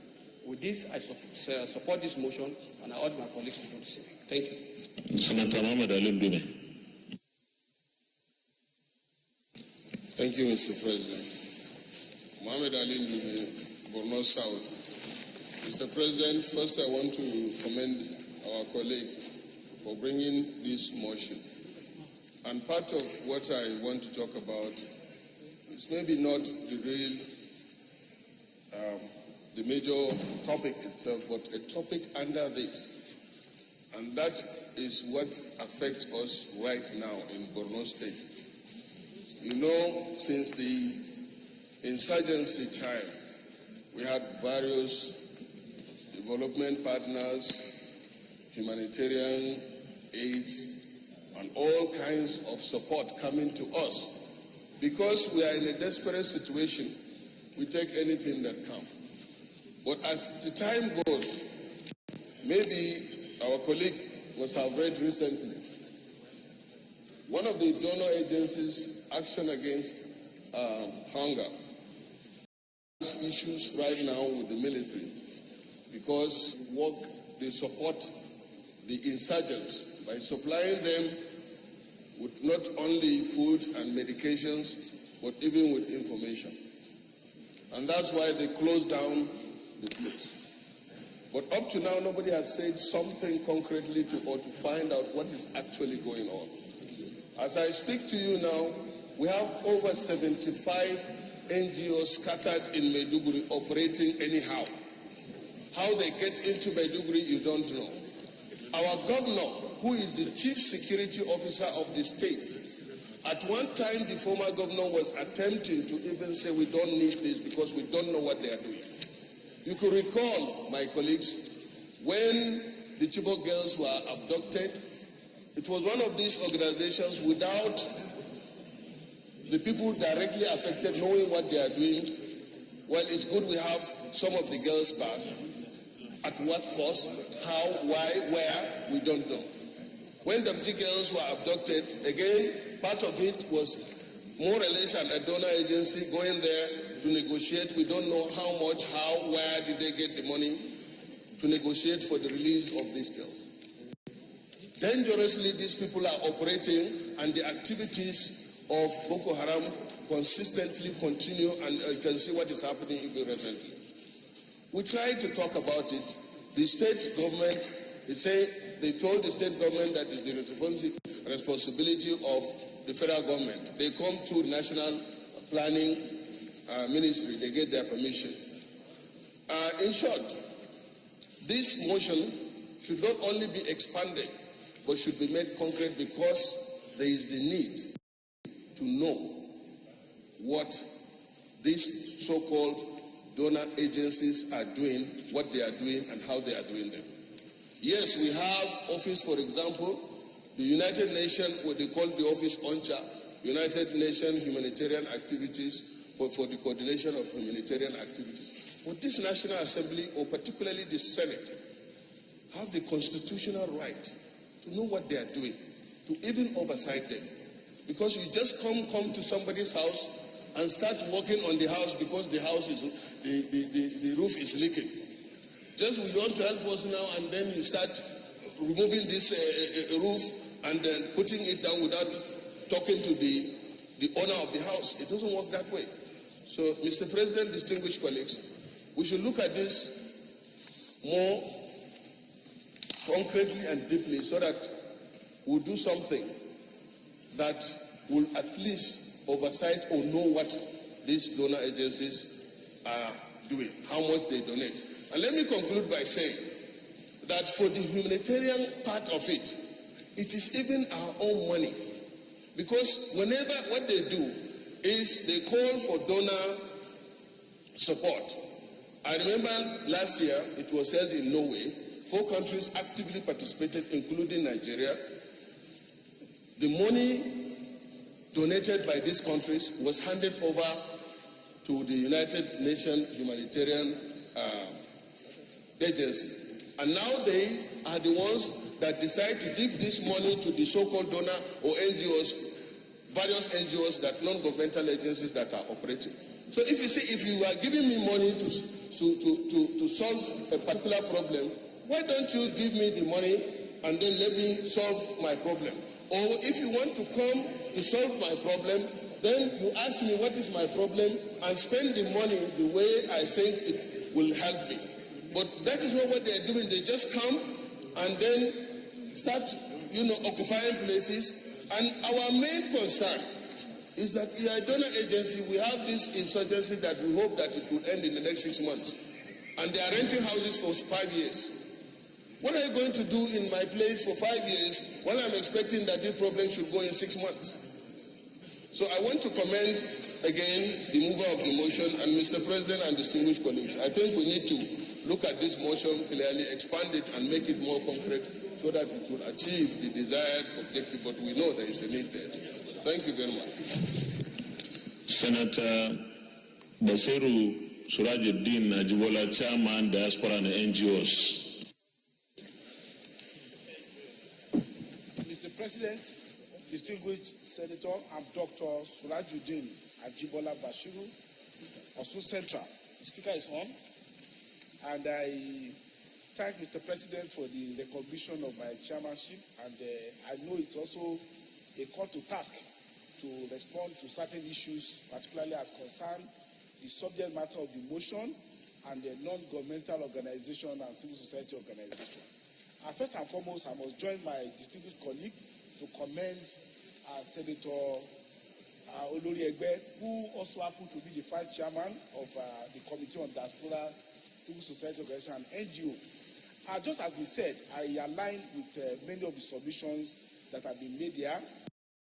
And I find particularly insightful the submission of Senator Otashi, particularly looking at it from the global economic point of view of this donor intervention in our society. And I align because as a people, we must even know and assert our sovereignty. What do we want as a people? How do we want to pattern our development for the purpose of our people and not to just be a service agency of our society? Much has been said by Senator Adetunbi from Ekiti, particularly on the overlap in terms of use of resources when it comes to governmental agency, whereby you have like double source of revenue. But the most important one that we need to look at was raised by my leader, Senator Ali Udule, as to the role of donor agencies, particularly with non-governmental organizations and civil society organizations. One aspect is first, agenda setting. They use these resources to NGOs and CSO to set their own agenda that promotes their own interests rather than the Nigerian interests. Secondly, too, we cannot have a society whereby, yes, we recognize that non-state actors have become very important components of democratic development. But the non-state actors cannot stand like an island on their own, regulating their own procedure and taking steps and actions that undermine national security and general national welfare. I will talk, for instance, on two areas. In the health sector, many non-state actors collect money on behalf, supposedly, of Nigerian people to intervene in the area of health. Are we seeing any of such intervention? And secondly, in the area of national security, a lot of resources are going to the hands of non-state actors which are not regulated. The question is that this money, are they not being used for purpose of sponsoring terrorism? Are they not being used to even undermine democratic development of our people? Because I know that some organizations, they fund them deliberately to even undermine democratic development of our society, and their agenda is to even harass our democratic institutions in the name of civil liberties and human rights development. So I would say that this motion, as important as it is, when we get to prayer, we have to expand it, and we must take the bull by the horn. I learned that during the 8th Senate, there were protests as to whether the National Assembly has the power to regulate NGOs and civil society organizations. The basis of the sovereignty of Nigerian people that have been given to elected representatives is to make law for good governance of our society. If part of good governance is to regulate non-governmental organizations, civil society organizations, particularly in the area of finance, and ensure that we don't expose our society to destabilization because of agents of foreign interest, then we will have to look at that in terms of couching the prayer, ensuring there's adequate regulation. I will not allow ourselves as representatives of the people to be blackmailed by any section of society on the basis of promotion of civil liberties or advancement of democratic rights. The only expression of democratic rights that Nigeria has done is to give all of us here their mandate to represent them at this annual assembly. Thank you, Mr. President and distinguished colleague. Senator Abdul Fattah Buhari. Mr. President, distinguished colleague, Buhari Abdul Fattah Oyonot. Mr. President, in commending the mover of this motion, I need to make two clarifications. One, there's a difference between aid and grant and loan. I sympathize with Senator Otazi when he was raising his sole argument on our loan. it will be difficult for somebody to give you AIDS without monitoring it. They will come and monitor. It's done all over the world. That is how it is done. You have a choice. You can say you don't want their AIDS and go for grant. The grant, you have what is called participatory amount that you can bring, and that you can dictate the way you want, where you want them to put it. But when you are taking AIDS, we are all aware in this country, uncountable number of AIDS NGOs are registered, using it to dupe. So what Senator Oloriegbe is trying to tell us that there is something to be done by the department in the population ministry, that when you register an NGO, you don't automatically start seeking for AIDS from all over the world.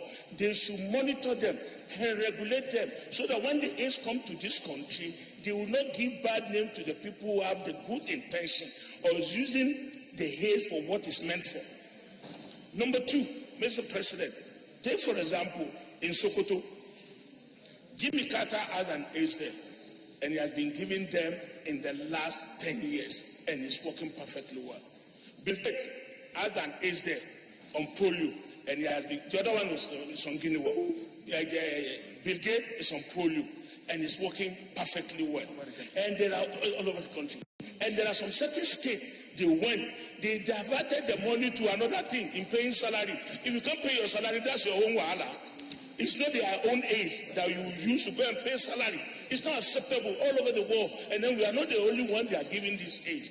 I think what the motion is telling us is that let's sit down and set up the reality and face the reality by controlling if we are having AIDS. Is this AIDS genuine? You just see 2 or 3 boys using their computer and saying we are NGO. We have some people doing this and that, give us money. By the time they get the money, you see them buying Mercedes and buying Raften, and then you say they won't monitor to come and monitor their money. It's not possible. Is the money going to the target? And the money going to the target. So, Mr. President, the mover of the motion has made a very, very valid observation. It's now left with the Ministry of Population or National Planning to control how we use our funds, how we use all this. In the first instance, it's even giving us a bad name. Take, for example, when I was serving in our state, they gave us some grant, and the people came in. And by the time the idea we have, that look, they'll just give us, no, we should do it this way, we should do it this way. Because they've implemented it in some certain country, and it works there. And they have their own, what is called, pilot scheme, or their own plan, that this is the way we want it. And it's working well. But for us today, that when they come, they are CIA, they are KKR, that's not important to us. The most important thing is that if we don't want, and we believe this thing is going to be injurious to the country, don't take it. Thank you, Mr. President. Thank you very much. Distinguished Senator Sandy Ono. Thank you, Mr. President. Sandy Ono, Cross River Central. Mr. President, let me commend our colleague. This motion drips with the right dosage of patriotism. And we are glad that he brought it before us. Mr. President, let me make this point. Before the views of this Senate will be misconstrued. We know that there are some agencies and there are some grants that are truly altruistic. We know so. And for those ones, we commend those who are behind them. But the point being made, and I share in that concern, is that a lot of these come looking altruistic, but they are not. And we have no apologies for that at all. At the individual level, not all food thrown at you should be consumed if you have integrity and probity and you have self-pride. Not all. You must learn, no matter how well garnished, to reject some foods. That is so at the national level. There is what is called national pride. Every country must have national pride. God, if anything at all, aid should be leaving Nigeria to other countries. That is the truth, that is the reality. And we cannot therefore open ourselves to all manner of aid from all kinds of people with tendencies that are not good for us. Mr. President, history is replete with facts that support this position. I just give you one example. When the slave trade was abolished, a lot of governments in Europe and America put forward missionaries who thought about humanity, who said this is man's inhumanity to man as the basis for it. But critical interrogation shows that it was not. Slave trade had become obsolete. There was need to move to resources from Africa to change things in Europe and America. This is the dynamic that has always characterized a lot of these decisions. There is no free lunch anywhere. So when these aids come, truly, as our colleague has spoken, they must be investigated. We must separate the wheat from the chaff. We must know those who are mischievous. We must see whether this aid that is coming, this grant, sits well with our own developmental aspirations. That is the direction that we must go. And I'm happy that that is the point we are making. Thank you. Distinguished colleagues, we go to the prayers. Prayer 1. Direct the National Planning Commission to develop a policy framework that creates mechanisms for development, cooperation, and aid effectiveness in Nigeria. Those in favor of this prayer say aye. Those against say nay. The ayes have it. Prayer 2. Direct the relevant standing committee to monitor the implementation of Resolution 1 and produce any necessary legal framework that would ensure the attainment of the objectives. Those in support of this prayer say aye. Those against say nay. The ayes have it. Prayer 3. Direct the relevant standing committees that oversee ministries, departments, and agencies who are beneficiaries of development aid grants to request for, analyze, and consider such aid grants in the appropriation of funds for the MDS activities. Those in favor of prayer 3 say aye. Those against say nay. The ayes have it. And prayer 4.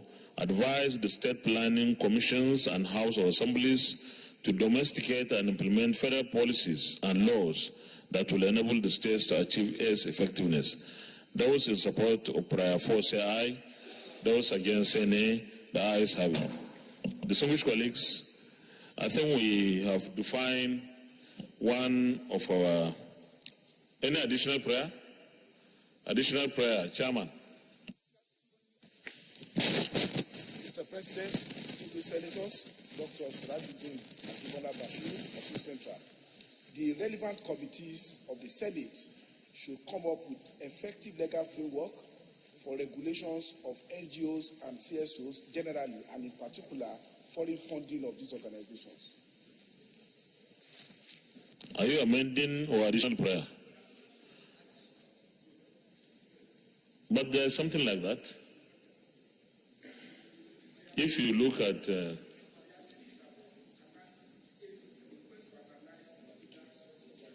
prayer 2, direct the relevant standing committee to monitor the implementation resolution and produce any necessary legal framework.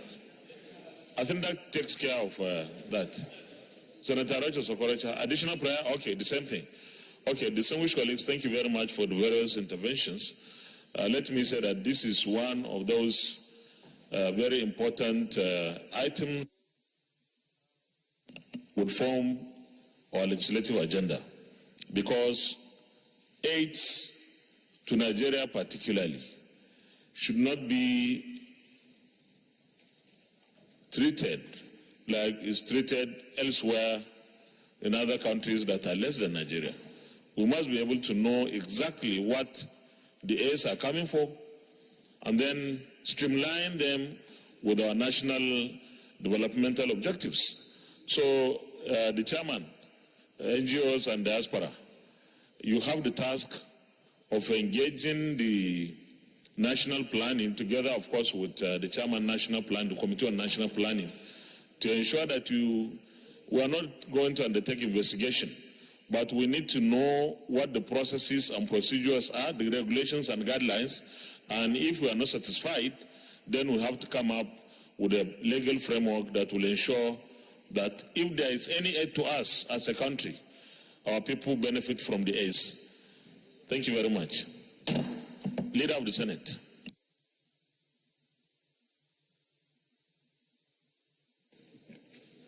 Mr. President, my distinguished colleagues, the third order of the day is a motion standing in the name of Senator Adamu Aleru and 8 others on the impact of border closure on. Mr. President, you will recall that yesterday, Tuesday, 24 September 2019, the Senate, by Order 42, motion will be moved on the next legislative day, which is today. Accordingly, you may wish to invite Senator Muhammad Adamu Aleru to move the motion. Senator Muhammad Adamu Aleru.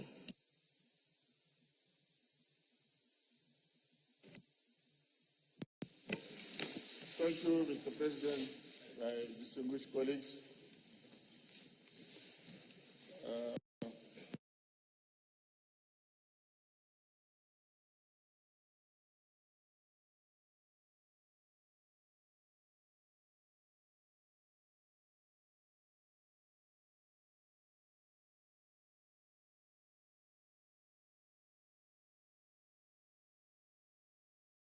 Senator Taslim Plenary,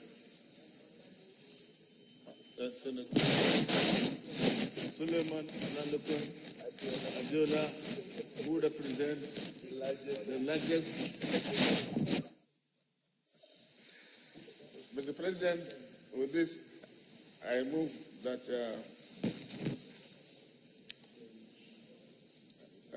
this motion is about the border closure, the impact of it on Nigerian economy.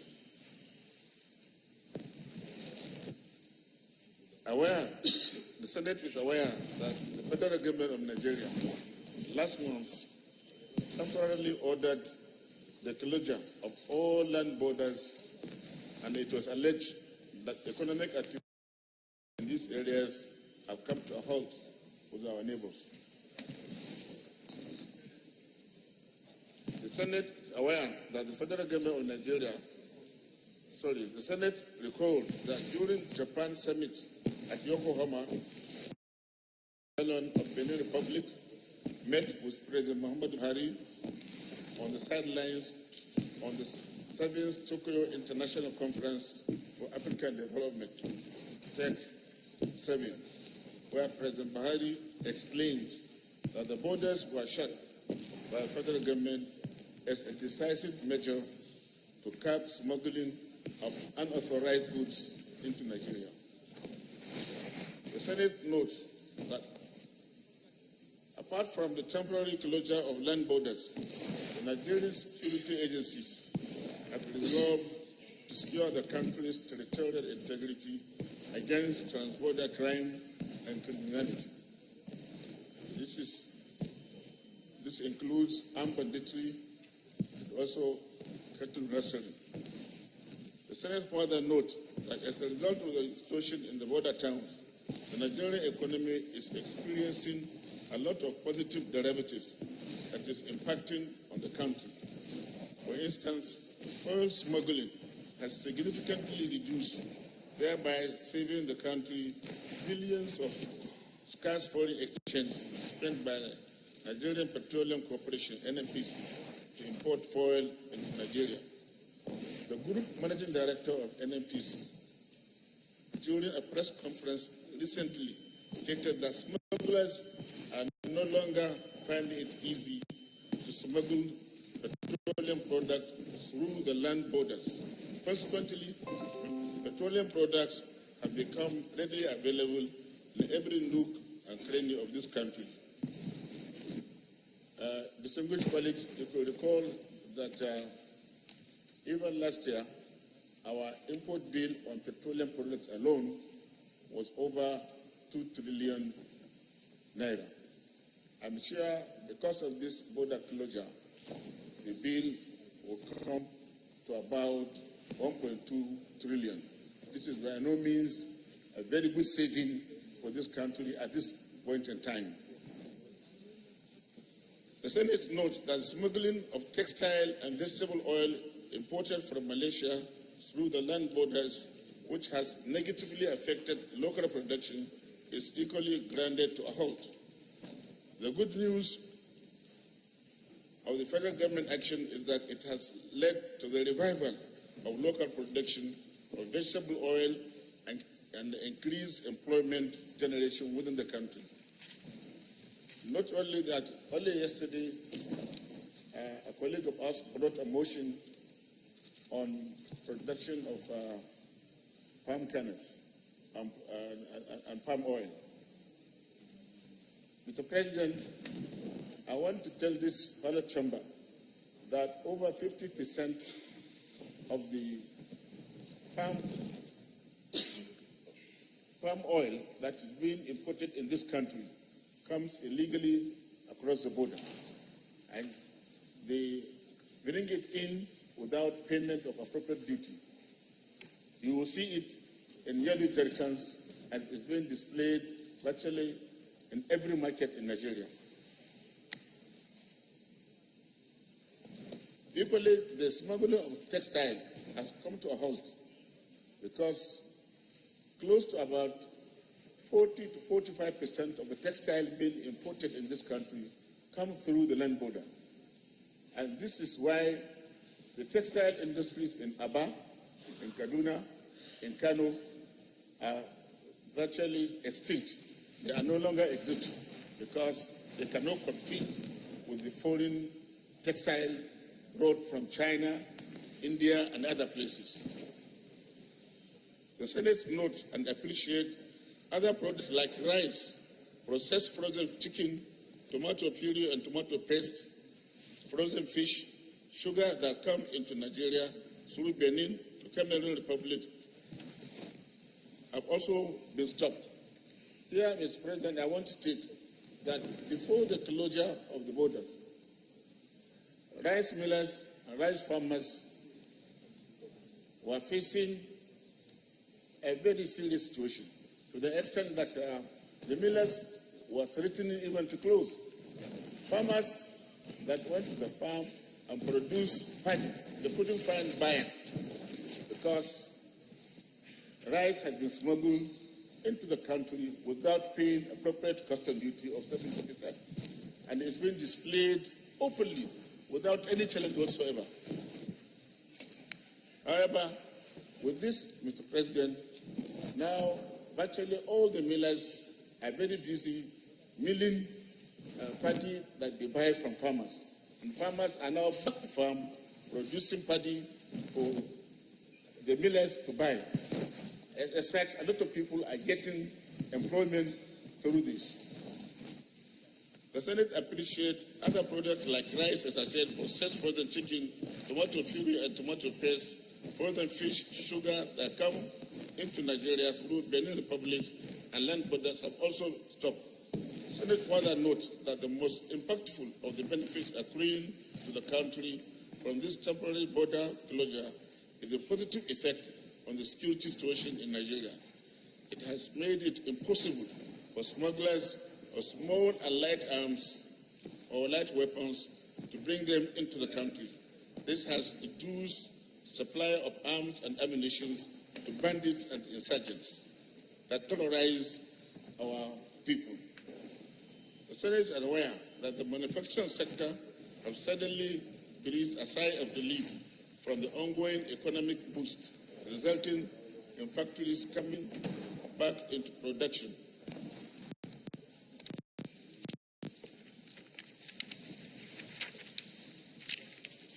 The Senate is concerned about the deteriorating security situation in Nigeria.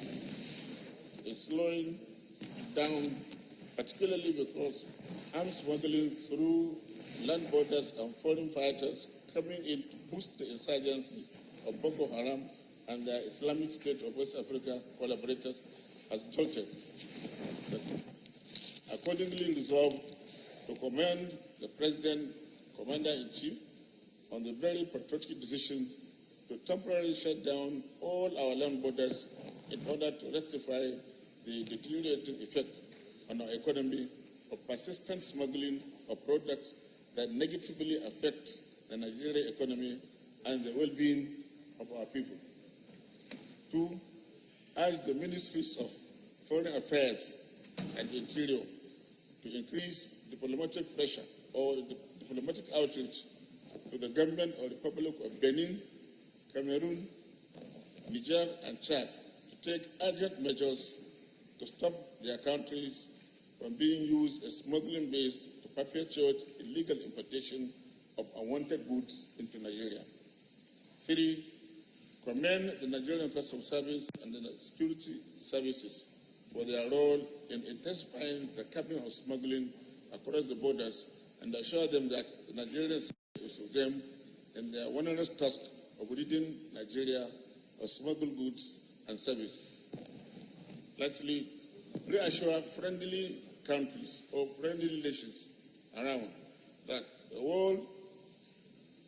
the border closure should not be perceived as a punitive measure targeted at them, but a necessary action to save our economy from collapse and protect our people from terrorism and also insecurity. I so move, Mr. President. Thank you very much. Senator Solomon Adiola Olamileko. Thank you, Mr. President. Adiola Solomon Olamileko, representing Lagos West Senatorial District.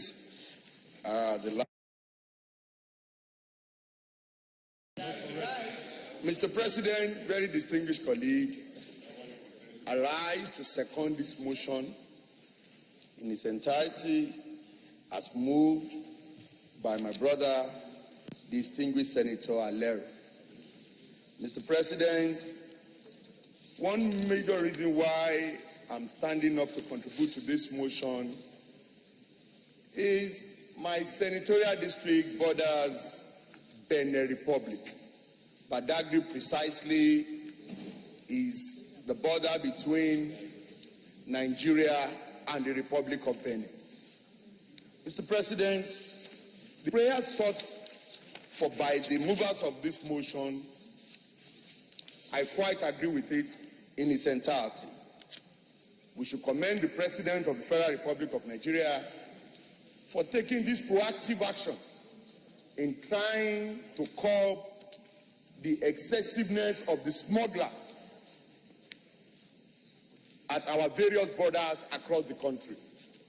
Mr. President, from the body of the motion, it has given us statistics of savings that have been made within this short period of closing down all borders. But Mr. President, while commending the President and other agencies of the government that have worked tirelessly at ensuring that the business of smuggling of various petroleum products, rice, and other items of consumption is reduced to the barest minimum, the question we should ask ourselves, can this be the permanent solution to the problem? And what we should also be saying is, what is the permanent solution to this problem? Because as time passes by, we will reopen these borders. And once we reopen the borders, will there be permanent solutions? Will there be no smuggling of petroleum items? Will there be no smuggling of rice and other consumables? If it is not going to give us the permanent solution, what we should be addressing, after commending the effort of the President for all the savings that have been made, because I can recollect that the consumption of petroleum products alone in Nigeria has reduced by 11 million liters as a result of this closure. Also, as the mover of the motion have rightly said, rice millers have gone back to work. Farmers have returned to the farm because there is high demand for Nigerian rice across the country.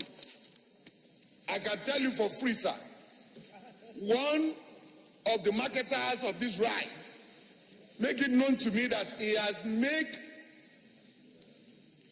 a deposit for more than five trailers of rice, of Nigerian rice. Up to today, this is 3 months in a row, he has not received one. It shows that there is the demand for the product is in high demand.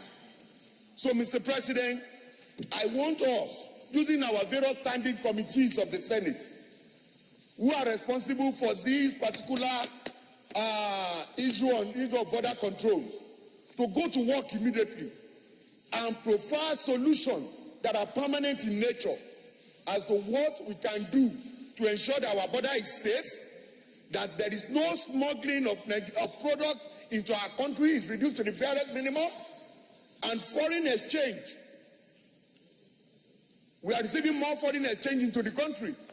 So we need the various standing committee of the Senate to go to work as soon as possible to ensure we have a permanent solution to this issue of incident smuggling of products across our borders from time to time. So I commend the mover of this motion, and also that I'm in support of this motion in its entirety. Thank you, Mr. President. Senator Tolu Odibi. Mr. President, my name is Tolu Odibi. I represent Ogun West. Mr. President, let me also lend my voice to the motion that has been raised. However, I have a slightly different view. I think it's a good policy by the President, but I think it was badly implemented. Mr. President, no country wakes up just one day and say you are closing the border for 28 days. You have duly active people who are doing legit business, who are trying to export their product to external countries, that all of a sudden to wake up and just found that the borders have been closed for the next 28 days. I represent the Central District that has about 5 local governments along the border, and I got numerous calls because people were stranded on the border not knowing what had happened. There was no notice of whatsoever. More importantly, you have communities that live along that border that were adversely affected because they were overnight, all of a sudden they were just overwhelmed by all kinds of security forces that were just harassing them, even though they were doing legit business, and all of a sudden everybody, the economic activities in those community border communities all of a sudden just stop. So, Mr. President, I think when we're going to do this kind of policy next time, I think it's important that people look at the cause and effect of these policies. They look at what are the alternatives. If you're going to stop something like this, you have to look at, okay, what are the alternatives, especially those that are adversely impacted, affected by such action, especially those living along the borders. These are people that normally they are the first people to feel the effects of whether bandits coming in across the country, whether there are all kinds of proliferations that are coming across the country. And yet, if you look around these borders, there are no government activities, there are no government presence, there are no lights, there are no roads, there are nothing. So these people have no forms of livelihood. And the little livelihood they have, whether they are growing tomatoes and trying to export it or whatnot, then all of a sudden now we just have this closure of border and they have no recourse to what to do. So for me, I think it's a policy that definitely needed more work to be done, and it's a policy that I think the government should also look at what are the effects of it. As my brother rightly said, yes, you close for 28 days, and what happens? You open the border, and then everybody goes back to work, when you have not really given people the alternatives of what to consider. So these are some of the issues that I have with this policy, and I lend my voice to some of the issues that have been raised. Thank you very much. Senator Abikule Amos. Thank you, Mr. President. Ibikunle Amosun, I represent Ogun Central. Mr. President, while commending the mover of this motion, and supporting some of the prayers here, I'm going to qualify my position in this support. Yes, clearly when the closure was announced, and I'm speaking with the background that I've had the opportunity to govern that beautiful state of the state for 8 years. And I know that all our people within the border towns, we've been having this issue for long, since day one that I've been there as governor, even before being governor there. I agree that yes, there is need to sanitize our borders. Indeed, there was a time that I learned, I didn't know, that we have the most porous, the number of borders that we have within Ogun State in the country. At that time, they took them to about, I think, 200 and something illegal routes. So clearly, there's need for us to sanitize this, our border with all our neighbors. But in doing this, Mr. President, I think we should think this through. I support in its entirety the closure of the border, maybe for a time, maybe 1 month or so, for them to now be ingenious and think about how we can have a lasting solution to what is happening. But if we decide to just close it indefinitely, then it will affect our people, not just people in Ogun State, everybody, because there are some genuine people that are doing genuine business. And under the movement of free movement of goods and services, we cannot be seen that we just close our border indefinitely and believe that we'll get this result. Ultimately, it may not give us that the much desired results. Yes, I'm aware, I agree, that within that short time of closure, our daily consumption has dropped, which, of course, everybody knows that we do not consume the number of liters that we banded every day that this is our consumption. That has reduced by about 11 million or so. A lot of other things has followed. This illegal smuggling of rice, of other products, it has reduced. Indeed, in the area of security, particularly up north and down south, it has reduced. This proliferation of all of these arms, not even just small arms, it has reduced. But that will not mean that great number of Nigerians that are those that are not of means, majority of them, they are affected by this closure. Some of them, those even industrialists that have all their goods into the West African sub-region, they've conquered the place. They cannot move their goods now. Even some of them, they render some services, they cannot move. I remember that some are people that are in the universities in Ghana, and some they used to go by road. They complain that they cannot move. So since the border closure, I know what our people will be doing. When I say our people, all of those people that still does business. Of course, no sane person will support smuggling. No, I'm not. Indeed, I was supporting custom and other agencies to ensure that we reduce to the bare minimum the issue of smuggling. But as we are doing that, we must know who we are, and we must know where we are. As we speak today, there are all these small peasant farmers, everything that they do. They cannot even take it to anywhere because of what has happened. So I believe that we should use this closure that we did to think it through and see how we can have a very long-lasting solution to all these smuggling activities that is happening. Because day in, day out, and people are there, they don't have anything doing again. We are not supporting smuggling, they know, and that's why we encourage them that if we look inward, we can do better. Indeed, we can. All the West African sub-region, they don't have anything. It is us that should be supplying them rather than now relying on all those smuggling items.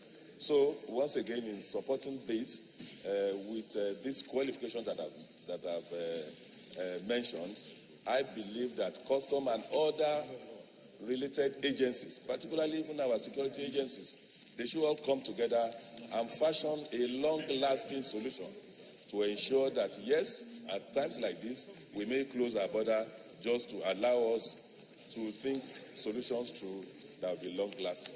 Thank you, Mr. President. Senator Gabriel Suswam.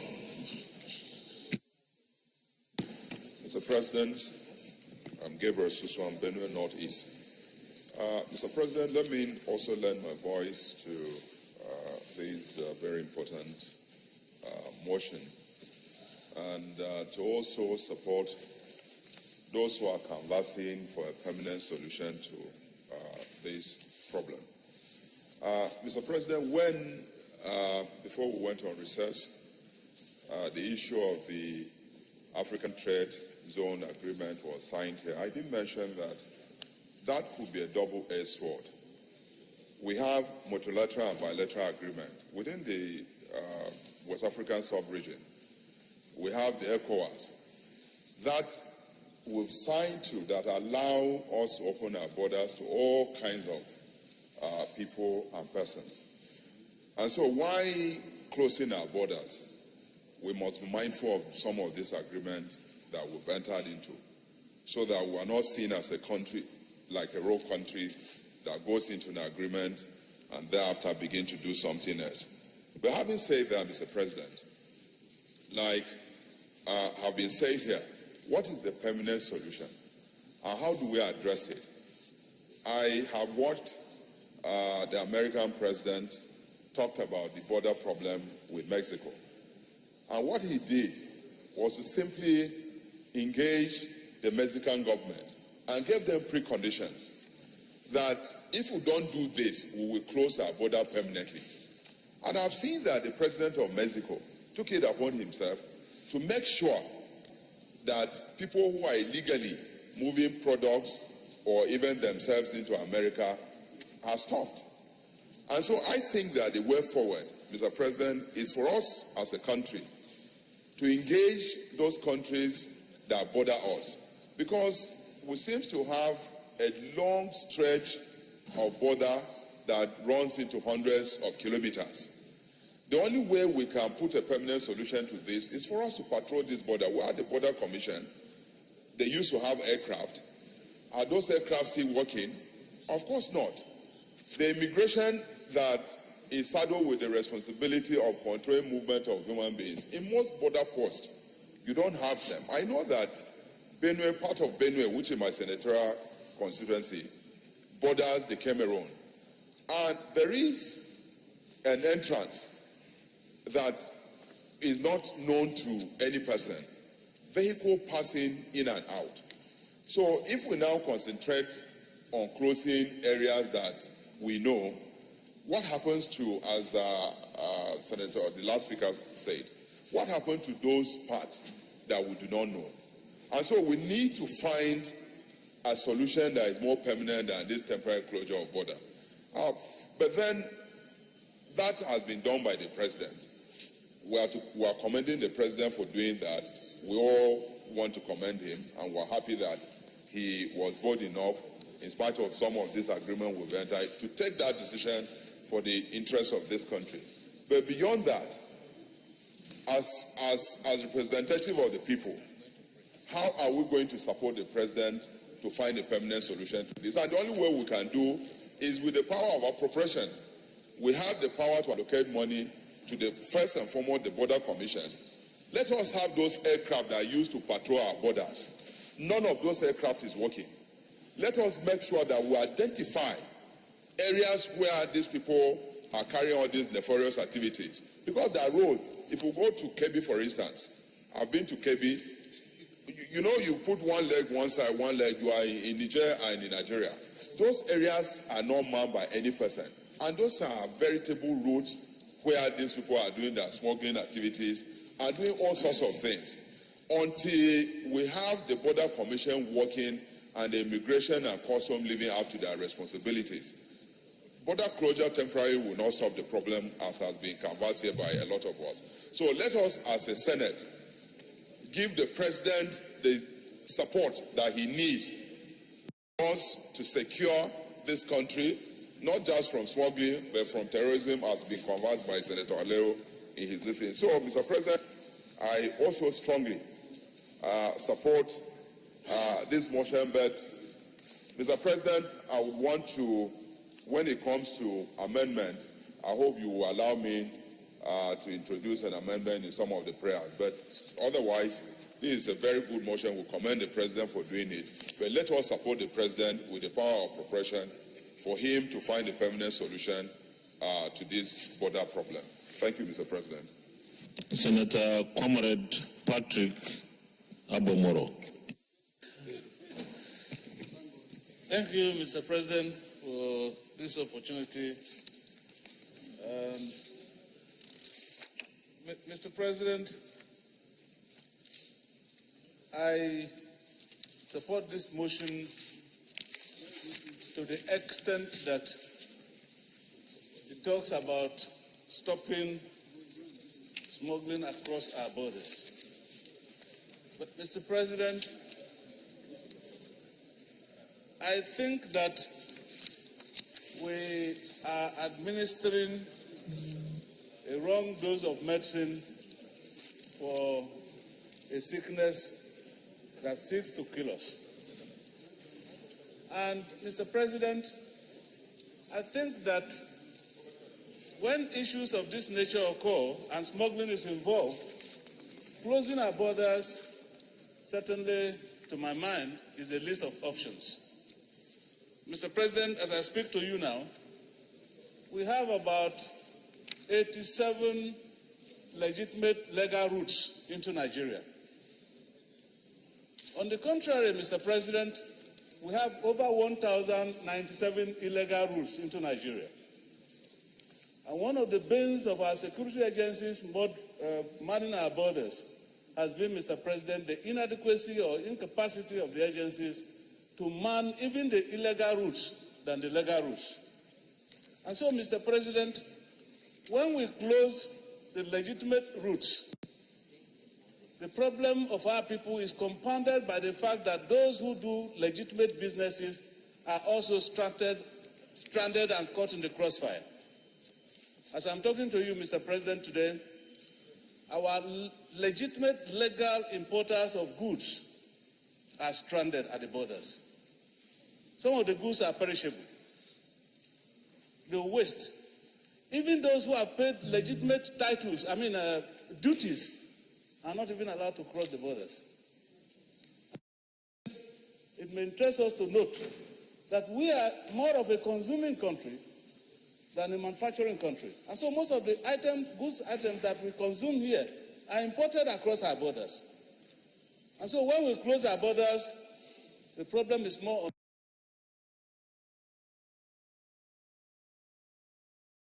Mr. President, one of the reasons is insecurity and the proliferation of light weapons and small arms. Mr. President, today, the light weapons and small arms that are manufactured in this country are even more than those ones that come across the borders. Mr. President, as we close our borders, the revenues that are accrued to us through legitimate business, Mr. President, is not coming in again. It means, therefore, that activities at the borders will be stunted and stagnant for the period that our borders are closed. This affects certainly our economy and affects the revenue that are accrued to our country. Mr. President, like one of our contributors has said here, just a few meters outside the borders, you find Nigerians living across the border. The same thing happens across the Nigerian side too. And so these people definitely will be caught, like I said, by the crossfires. So, Mr. President, I think that most of the time, some of the actions that we take are anchored on the spontaneity of the time. When things happen, we begin to look for solutions. And the permanent thing to do, Mr. President, is to ensure that some of the things that are imported and smuggled into this country are produced in this country and compete favorably with products from other countries. Secondly, Mr. President, I can tell you today that even the Christmases, the people of my constituency eat more of our local rice because we have a vendor in our place of Apa rice, locally produced. We no longer know how to eat foreign rice anymore because Apa rice competes very favorably with rice imported from outside the country. And besides, Apa rice is cheaper than the rice imported from outside the country. And so people find it more convenient to buy our rice rather than imported rice.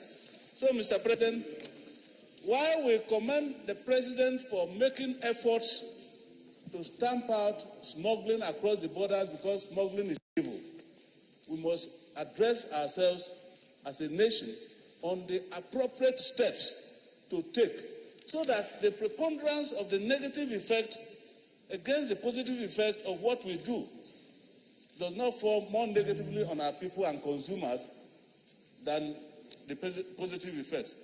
At the moment, Mr. President, I think that there is need to review this policy of border closure because it doesn't offer solution to the problem of smuggling into this country. Thank you, Mr. President. Distinguished Minority Leader.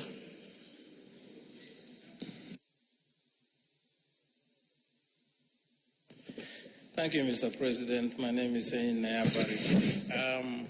Ordinarily, I would have yielded the floor, except that I just want to add a few things to what my colleagues have said.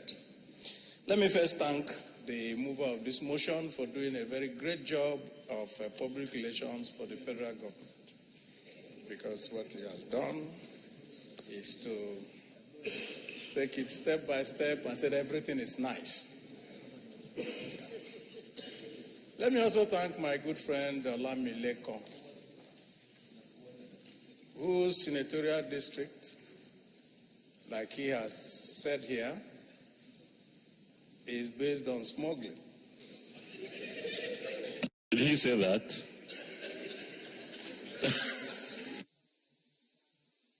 Mike. And he's got a big problem. Because on the one hand, he says, well, that he knows for a fact that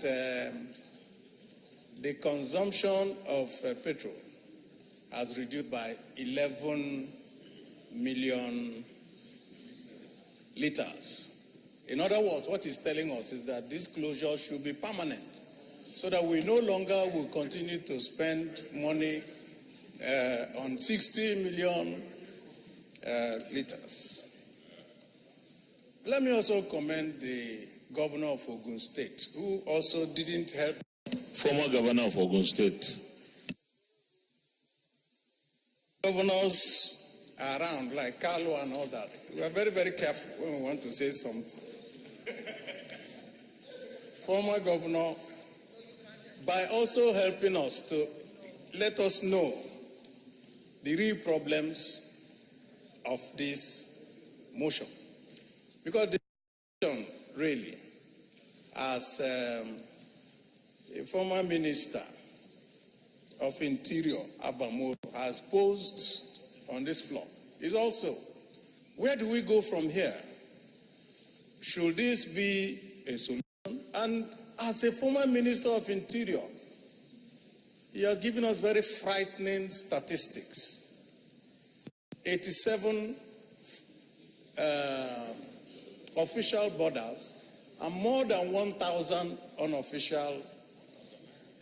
Now, I'm assuming that what was closed was the 87, because you're not closed the unofficial ones, since you don't know them anyway, which means that we may be very far from where we want to go if we don't close all the 1,900.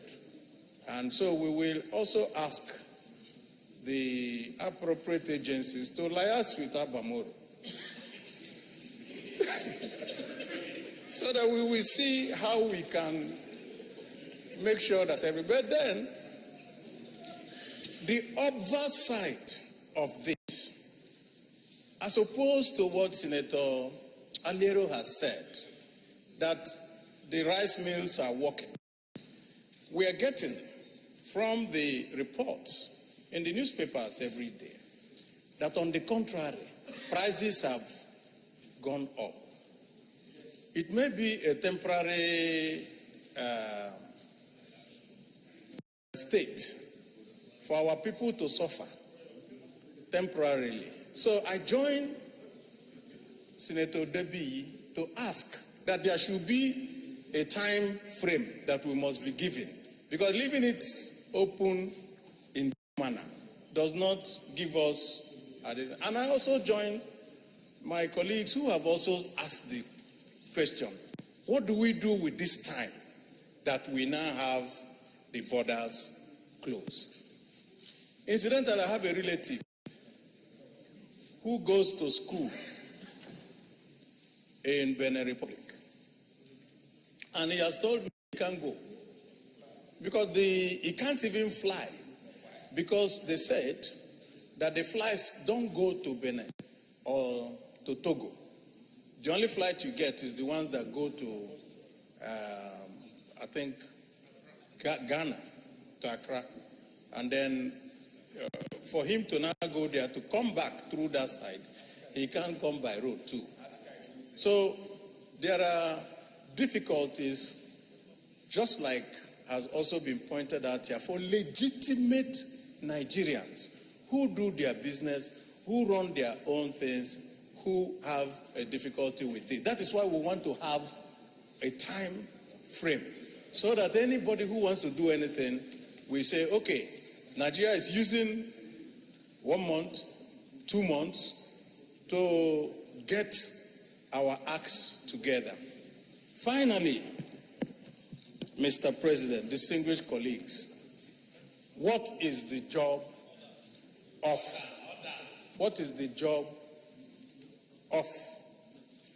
the customs, the immigrations, and so forth? What it means, and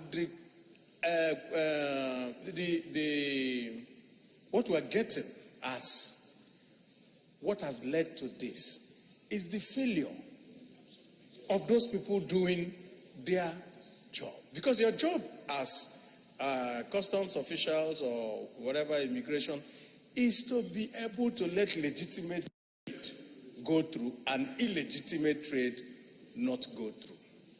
And for us in Nigeria, we must also ask ourselves the question, when we're being told that every day 60 million liters is consumed in Nigeria and 30 million is smuggled daily, every tanker carries 330 liters. Sorry, 33,000 liters. Now, which means that if it's 1 million liters, you can get the number of trucks. Now, if it is 1 million liters times 30, times the number of trucks, what it tells us is that there are some things that are far more than just what we're looking at to say that people are just smuggling fuel. It means that it's an organized. My solution is simple. Why won't we take over the West African market and now know that we are taking over West Africa? I think the late Awolowo